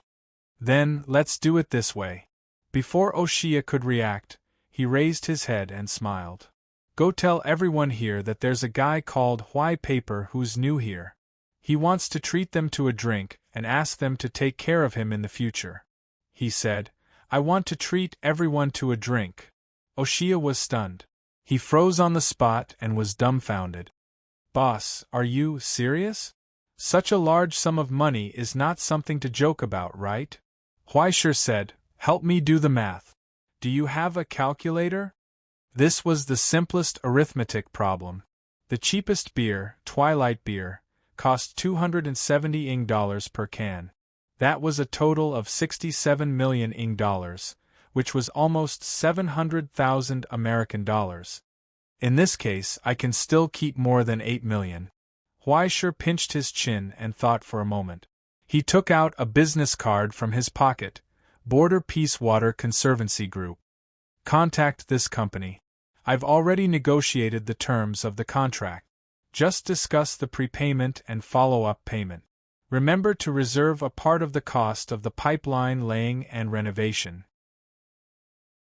After that, you can tell those drinkers that from next week onwards, everyone will be able to buy water from us, clean, clear, drinkable water. He said, but water is different from wine. Wine is free, but water is 3 times the market price. In the silence, O'Shea's hands trembled as he held the paper. He almost suspected that he had heard wrong, but it was difficult to doubt his words. After a long time, he panted and finally calmed down. Taking off his glasses with trembling hands, The white-haired man bent forward and bowed 90 degrees. "Yes, sir." 2 minutes later, the first order from the leader of Huai Shi's group reached everyone's ears. It was not a fight, nor was it a reprimand or praise. It was just a simple order. He wanted to treat everyone to a drink. Most people thought that he was crazy. Some people were already quietly preparing to leave and find their next job before the big wave. But more people chose to stay. Because there was too little time, because they were still observing, and because the red packet given by their big brother was too tempting. Of course, there were also uneasy members who quietly found Shangye, who was the closest to the bottom, and asked with concern, "Brother Shangye, I heard that the boss offended the 5 big bosses. Is that true? I'm afraid that everyone will have a hard time in the future." "Brother Huai Shi is a real man. What do you know?" Shangye, who was wrapped in bandages, smoked a cigarette as if he was looking at a group of idiots. He squinted and said, "Didn't you get the bonus? Do your job well. Not enough cars? Then go and borrow. Doesn't Yamada Society have a freight company? If you don't have enough manpower, then call those useless people in your family who only know how to take drugs over. It's fine as long as they have hands and feet. Don't tell me that the boss doesn't pay." No matter what, tonight, under this absurd order, the new Huai Shi group began to operate. He had mobilized more than twice the manpower and countless external helpers. He had spent a lot of money. Then, he had used more than 70% of the budget to empty almost all the convenience stores and warehouses in Kyoto. He had called all the suppliers and even drove the trucks to Nara and Osaka. At 10 o'clock in the evening, it seemed that all the beer in the world had come to the inner circle of Donbua. Then, under the confused gazes of the onlookers, the members of Huai Shi group moved box after box to the side of the street, piling up into mountains at hundreds of intersections. When the bell rang in the distance, men with tattoos and ill-fitting suits jumped out of the car. They opened the packages neatly and politely greeted the people around them. They delivered every can of beer to anyone who passed by. Free. Just like that, they tirelessly told everyone that this was not a promotional advertisement, nor was it any despicable scam. It was just that a Mr. Huai Shi wanted to treat you to a drink. You didn't need to know who Huai Shi was, nor did you need to understand what he was doing here. Whether you chose to accept or refuse, he just wanted to make you happy. Even if it was only for a moment, even if the happiness was only a little. It was that simple. He just wanted you to live well. Some people refused and quickly walked away, watching vigilantly. However, there were even more people who chose to accept the heavy beer because they didn't care about it. Then, after carefully observing the production date and label, they pulled the tab and tasted it. Some people praised it, while others just casually took a few sips and threw it into the dustbin. Whether it was curiosity, suspicion, or resistance, more and more people gathered. The atmosphere gradually heated up, and the cheers spread in all directions. In the end, in this narrow and dirty inner circle of Donbua, it gathered into a thin and rippling sea. After many years, some people could still recall the cheers and laughter on the street that night. Everyone raised the beer in their hands and drank heartily. The people hiding in the alleys, under the bridges, and in the corners came to the street again and took a can of beer from those people, without distinction. Whether it was hooligans, gangsters, ordinary people, mixed-race people, helpers, or dancers, under the illumination of the neon lights, everyone had a hallucinatory smile on their faces. The distant sound of a harmonica came in the wind, and everything was drowned in the sweet smell of wheat. It seemed that the world was no longer hazy. Chapter 7:16. When the hustle and bustle ended, the rain had stopped. The streets returned to silence in the middle of the night. Only the scattered cans on the ground proved the existence of the cocktail party just now. The smell of alcohol in the air gradually dissipated in the damp wind. Only the people in Huai Yi's group were still finishing up. They distributed the remaining beer and drank heartily. The rain has stopped. Huai Shi sighed softly. He turned around and looked at Shangye, who walked in. Did it go well? How can it not go well when it's free of charge? Shangye held the beer can in his hand. He didn't care about the bandages on his body. He raised his head and gulped down the beer. He wiped his mouth in satisfaction. I've really learned something. I haven't seen the people here so happy in so many years. It's like a carnival. Huai Shi asked, Do they look happy? Shangye was stunned for a long time. He nodded subconsciously. Of course they are happy, right? Huai Shi chuckled softly.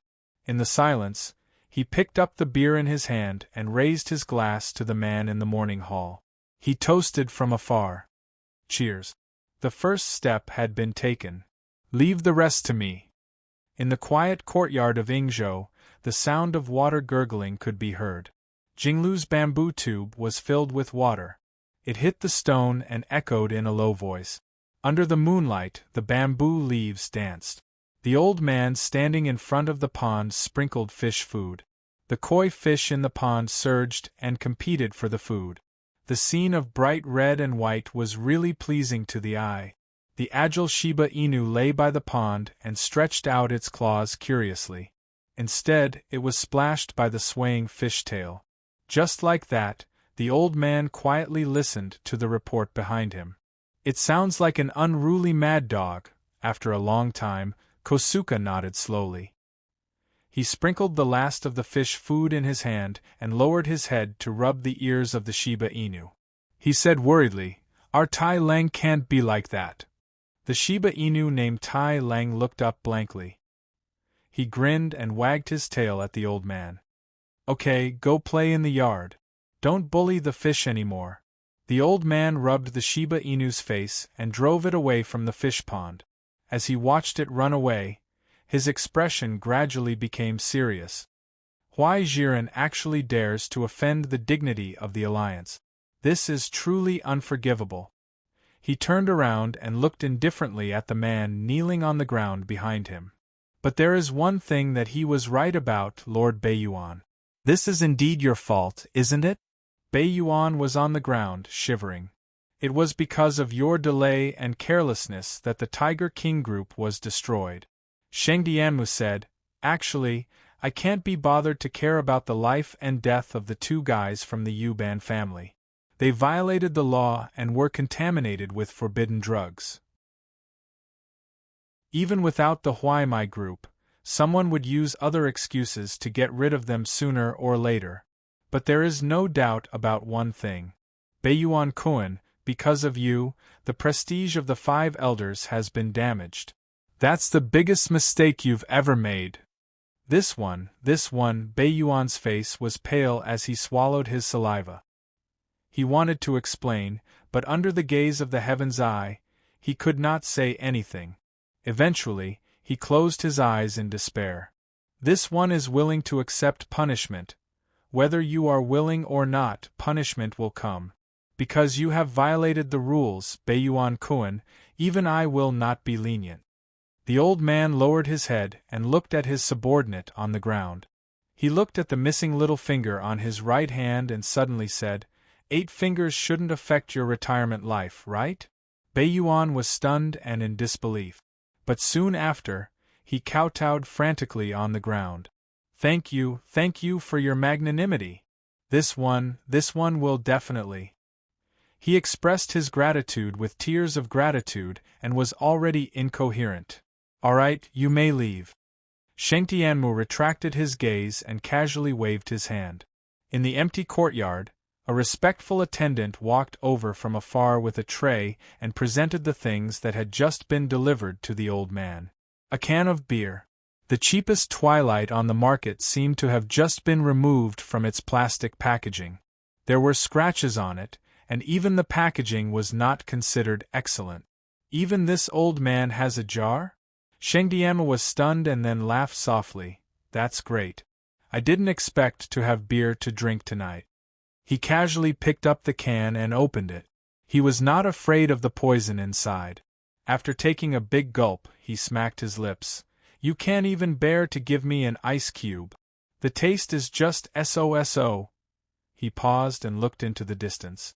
In the shadow of the bamboo forest, he raised his voice and asked, "Hey, guest, do you want to join us?" Under the shadow of the bamboo forest, a sloppy middle-aged man walked out. His messy blonde hair was casually thrown behind his head. It was a little curly. He wore an ill-fitting windbreaker and had a stubble on his beard. He looked like a tramp that could be seen everywhere in America. But in his hand was a can of beer of the same style. He waved it at Sheng Tianmu. "I have it. Young people these days are really generous." Sheng Tianmu laughed softly and took another sip. He raised his hand and poured the beer into the pond. He said to the fish that were fighting for food, "Since everyone has a share, you all should have some too. Have a taste of the pride and courage of young people." A can of beer quickly disappeared without a trace in the fish's mouth. Only the empty can was thrown back onto the plate and left silently with the attendant. Under the moonlight, Sheng Tianmu waved his hand and asked casually, "Lawrence, can you tell me what Green Sun thinks about this matter?" Lawrence replied in a deep voice, "Fujimoto is one of our members." Sheng Tianmu corrected, "Once. There's no difference. One day as Green Sun, forever as Green Sunday." Lawrence said, "What Kaishiki did was just blood for blood. We can't let him understand when revenge breeds revenge, then put down the knife in front of the enemy and happily play golf together, right?" The tramp representing Green Sun said, "This is not against the rules." "Wrong." Sheng Tianmu shook his head and looked back at the tramp. He told him word by word, "That's not right, Mr. Lawrence. The rules are set by us. Of course, they should serve us." The old man of the five said, "Although I don't have any opinion, the kid from the Huangchuan family is hopping mad. Moreover, this kind of thing that shakes the authority of the five can't be left alone. It must be dealt with quickly and severely." Lawrence shrugged indifferently and drank his beer. He asked casually, "If that's the case, then why did you drink his beer?" "It's because I drank that we can talk now." Sheng Tianmu snorted, "Young people these days have become so powerful that it's scary. They don't know the immensity of heaven and earth. It's enviable and scary. How is this a mad dog? It's clearly a wild wolf that wants to mark its territory and announce it to the world. However, courage alone is not enough. Are there not enough people with courage?" Sheng Tianmu looked back and shrugged sympathetically, "But so many years have passed. The five of them are still the five of them. However, the Huai Qi group might not last until tomorrow. I hope that the five of them can handle this matter properly." Lawrence said, "Green Sun thinks highly of him. To be exact, the Grand Commander thinks highly of him." This time, Sheng Tianmu was silent. He was stunned as if he had heard something unbelievable. Even someone as arrogant as the Grand Commander knows how to take care of the younger generation? Yes. Because he's worth it. In the silence, Sheng Tianmu rubbed his forehead and sighed as he waved his hand. "All right, then he still has a choice. Is he to be punished by the five of them or cut off one of his hands to apologize to the Alliance? Do you think that kind of arrogant young man will agree?" Lawrence asked. "Then why do you think I care?" Sheng Tianmu asked coldly. "He insulted the Northern Plains, insulted the envoy of the Alliance. He offended me. Lawrence, if not for this glass of wine, why would I even look at him?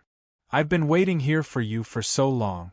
For the sake of Green Sun, I can pretend that nothing happened and help you convince Huang Chuan not to pursue the matter.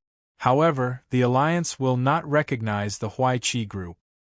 If Huai Qi does not understand the value of the Alliance, then the Anesthetic Pursuit Alliance will no longer be his friends." Sheng Tianmu said, "At that time, no one will need to do anything. The Six Directions Society and the K Society will eat them up until there's nothing left." Lawrence was unmoved. He just lowered his head and drank his beer quietly. After so many years of dealing with him, how could he not know what kind of style this old ghost was?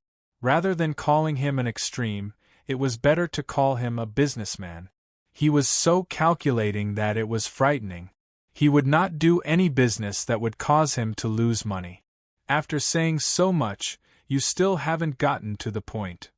Lawrence finished his beer and looked up to ask, "What about the but at the end? Tell me the but."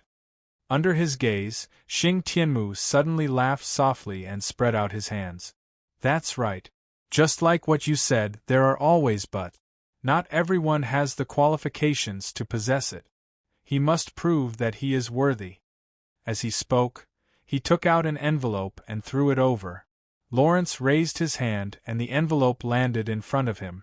It floated in the air and opened by itself, revealing 2 pieces of information and a dignified middle-aged man's photo. He wore a white robe and held a bright staff in his hand. He looked indescribably holy. Lawrence narrowed his eyes and recognized the face. "The Illumination Society?" "Yes," Sheng Tianmu said. "Recently, there have been abnormal changes in the upper echelons of the Illumination Society. After the change of the officiant, their style suddenly became radical, and they began to secretly infiltrate the inner circle of Dan Bo. It is said that many idiots have become their believers.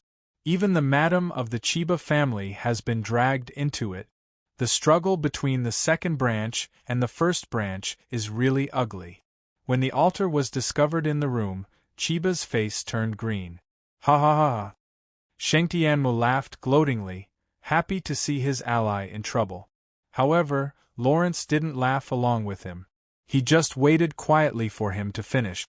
"Although it's fun to watch a joke, the Alliance must take an equal revenge," Sheng Tianmu said casually. "Since you think so highly of Huai Qi, ask him to use his instinct as an extreme Dao and add some trouble for the other party. Of course, he will bear the consequences. The Alliance will never admit it." After he finished speaking, he smiled.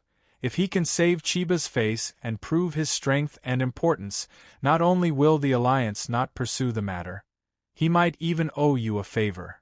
Lawrence put away the envelope.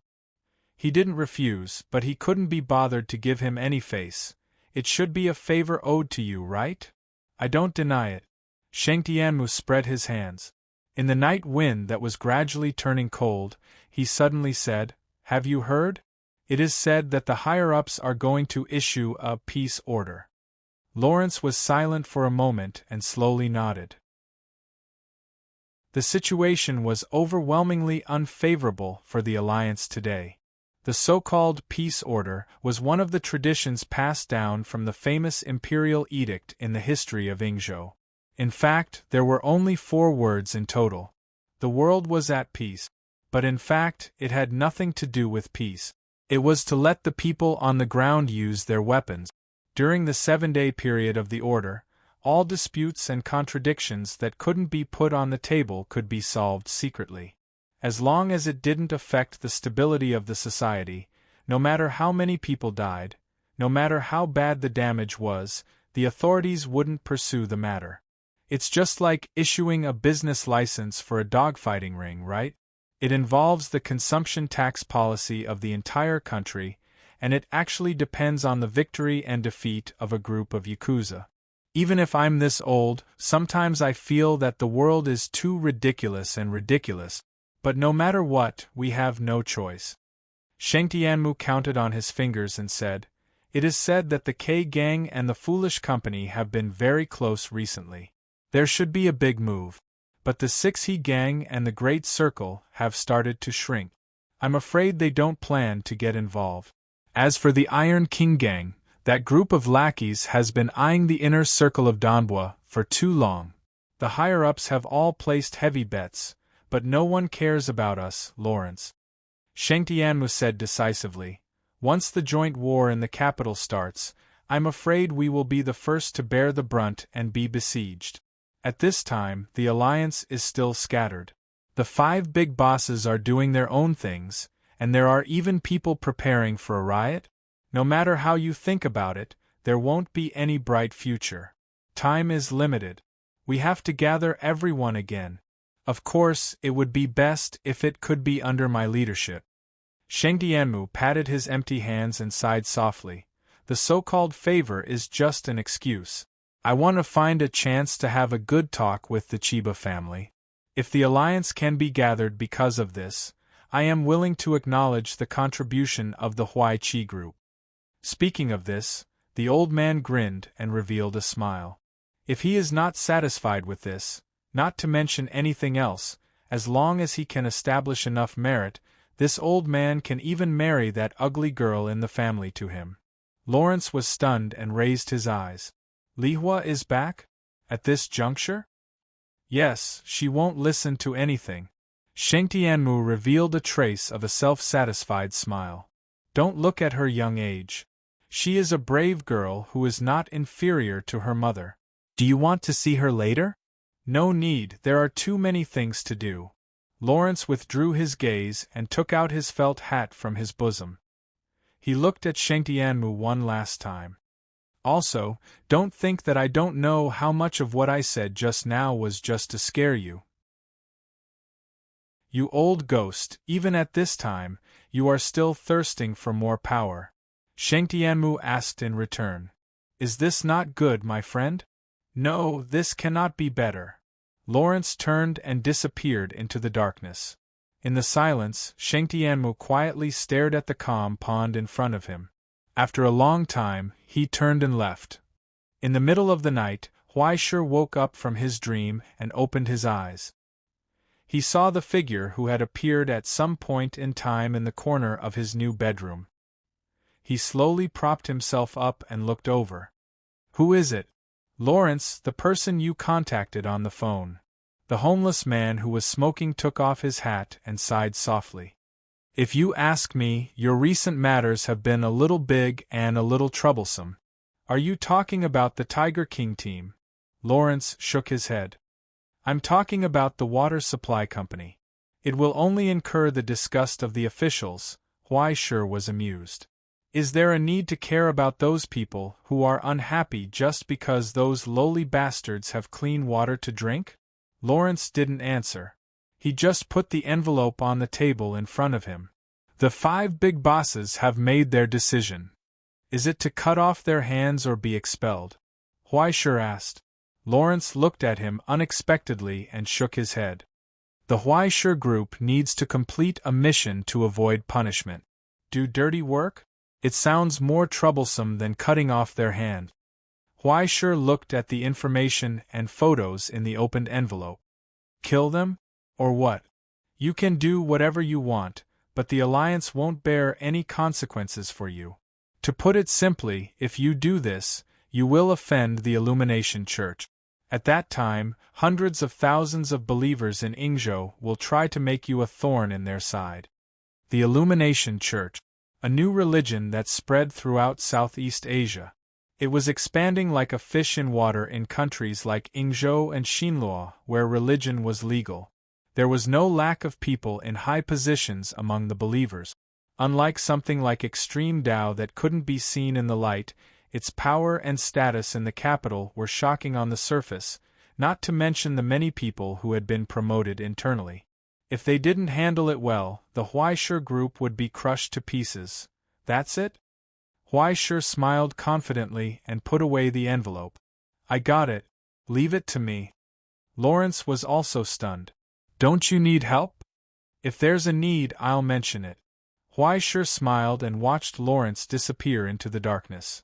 After a long time, he looked around. After confirming that there was no one around, his face fell. After thinking for a while and analyzing carefully, he felt that if he didn't handle this well, not to mention developing and strengthening, he was afraid that he would die on the spot. Right now, there was only one way left. He closed his eyes, put his hands together, and prayed sincerely. Ella a dream, save me! On the other end of the communication, Ai Qing, who had stayed up late and worked overtime to clean up someone's mess, didn't sleep for more than 30 hours. She picked up a cup of water expressionlessly and drank the stomach medicine. Then, she coldly rolled her eyes. There's no hope. Just wait for death. Goodbye. Chapter 717. Hello? Are you asleep? Why don't we have a chat? Are you studying? You're so focused. That's amazing. You must teach me in the next exam. Have you eaten dinner? Let's eat together next time, okay? Are you there? Can you reply when you see it? I have something to say to you. Don't get me wrong. I don't mean that. I just want to have a good talk with you. Why aren't you talking? Huai Shi raised his hand, and 100,000 licking messages began to flood the screen. That was why he could type quickly. The astronomy club's function was really good. He wanted to install one for himself later. Except for the fact that the other side didn't reply to his messages, there was nothing wrong with the plugin. After harassing for a long time, AI Ching still didn't reply. After 100,000 messages without a reply, Huai Shi had a strange feeling of emptiness in his heart. There was hope in the disappointment, and sadness in the waiting. No way. You're really ignoring me? What do you want me to say? AI Ching's unhappy voice finally sounded. You caused this trouble. Please deal with it yourself, okay? It's already not easy for me to help you deal with that mess. Do you expect me to help you reach the peak of life on the road of extreme Tao? No, I can deal with that. Huai Shi scratched his head awkwardly. But I'm afraid it'll be a little too extreme. AI Ching frowned and was instantly alert. What do you want to do? It depends on what to do. Huai Shi pondered for a moment and said embarrassedly, if it's a small punishment, we'll rush in when they gather the believers to pray. We'll crucify that guy in front of everyone and make him repent. But if that guy wants to commit a crime and deserves to die, then we'll just let his believers eat Holy Communion. Huai Shi had two plans in his mind. He felt that no matter which one it was, it would cause a lot of trouble. He felt that if he didn't handle it well, he would be on the wanted list of the whole country. He had to ask for permission first, or at least find the astronomy club to take the blame. Silence, a long silence. After a long time, he heard AI Ching's sigh. Huai Shi, Have you realized that your interest in breaking the law is a little too high? She asked sternly. Is it because you've tasted the sweetness of being a scapegoat in Xian Hai, and that's why you can't stop yourself on this path? What do you mean by double-crossing? I don't know. Huai Shi retorted in a trembling voice. Aren't I wholeheartedly committed to peace in the present realm? Aren't I already representing the Astronomical Association to infiltrate the Green Sun? Can't you make things easier for me? What convenience do you want? Huai Shi thought for a while and asked tentatively, lead strumming? Huai Shi, you've already offended the Looming Hall. Don't be blacklisted by the Yingzhou branch of the Central Bureau, okay? Huai Shi's eyes widened when he heard that. Wow, it's all about blowing up cultists. You had so much fun back then, and now I can't do it? What's wrong with this world? We're tools. He had just started a set of combination punches when he was coldly interrupted by AI Ching. Huai Shi, if you want to seriously discuss this issue, I can accompany you. But please don't make things difficult for a woman with a bad temper recently, okay? Listen carefully. If you want me to help you control the scope of this situation, then do your best to kill him quietly. It's okay if you don't kill him, but it's better not to crucify him. And you can't launch a terrorist attack in the territory of Yingzhou and blow a well-known local religious figure into ashes with a missile. I understand. Huai Shi nodded in realization. He hammered his fist into his palm and concluded, then let's just live cut. Okay, I'm wrong. I'll abide by the law. I'll think of another way, okay? Before he finished speaking, he felt a sense of crisis from his heart, as if someone was aiming a sniper rifle at him with a finger on the trigger. Huai Shi quickly changed his words and admitted his mistake. He never mentioned it again. Instant cowardice. Everyone gave him face and acted as if nothing had happened. You're undercover, not in a war. The help that the Astronomy Society can provide you in the dark is limited, if you don't want everyone to know that you're an undercover of the Astronomy Society. AI Ching suddenly asked, and do you still remember why you're undercover? Of course, it's to ascend. Cough cough, what's the divine city again? Huaisher thought for a long time and finally remembered the name. The future of the divine city. Anyway, it's good that you remember. We're already behind the progress of the other group. Ai Qing rubbed her eyebrows and sighed tiredly. If you can enter the upper echelons of the hybrid alliance, perhaps it'll be easier to get information. I'll report this to the upper echelons. Hopefully, there'll be more support. After a pause, she asked, Name? Huaisher. I'm not asking you. What's the one from the Illumination Church called? Well, let me see. Sanboa Longma. Found it. Through the Astronomy Society's database, Ai Qing had the authority to access the information of the Yingzhou branch. The Archbishop of the Illumination Church's capital district, male, 47 years old. She glanced at the information on the screen and said meaningfully, It's not easy. In 5 years, you've actually worked your way up from a bankrupt real estate agent to this position. You're even known as the projection of the ninth dimension's Holy Spirit. From this, it seems that if some people don't do good things, they might start to have a meteoric rise on the path of breaking the law. Wait a minute, were you insulting me again? And what Holy Spirit projection of the ninth dimension? Huaisher felt that there were 100,000 question marks rising from his head. He couldn't believe it. Did we unknowingly add a new setting? That's not right. He lowered his head and secretly glanced at the Book of Destiny. There was no such thing in the records. It's normal.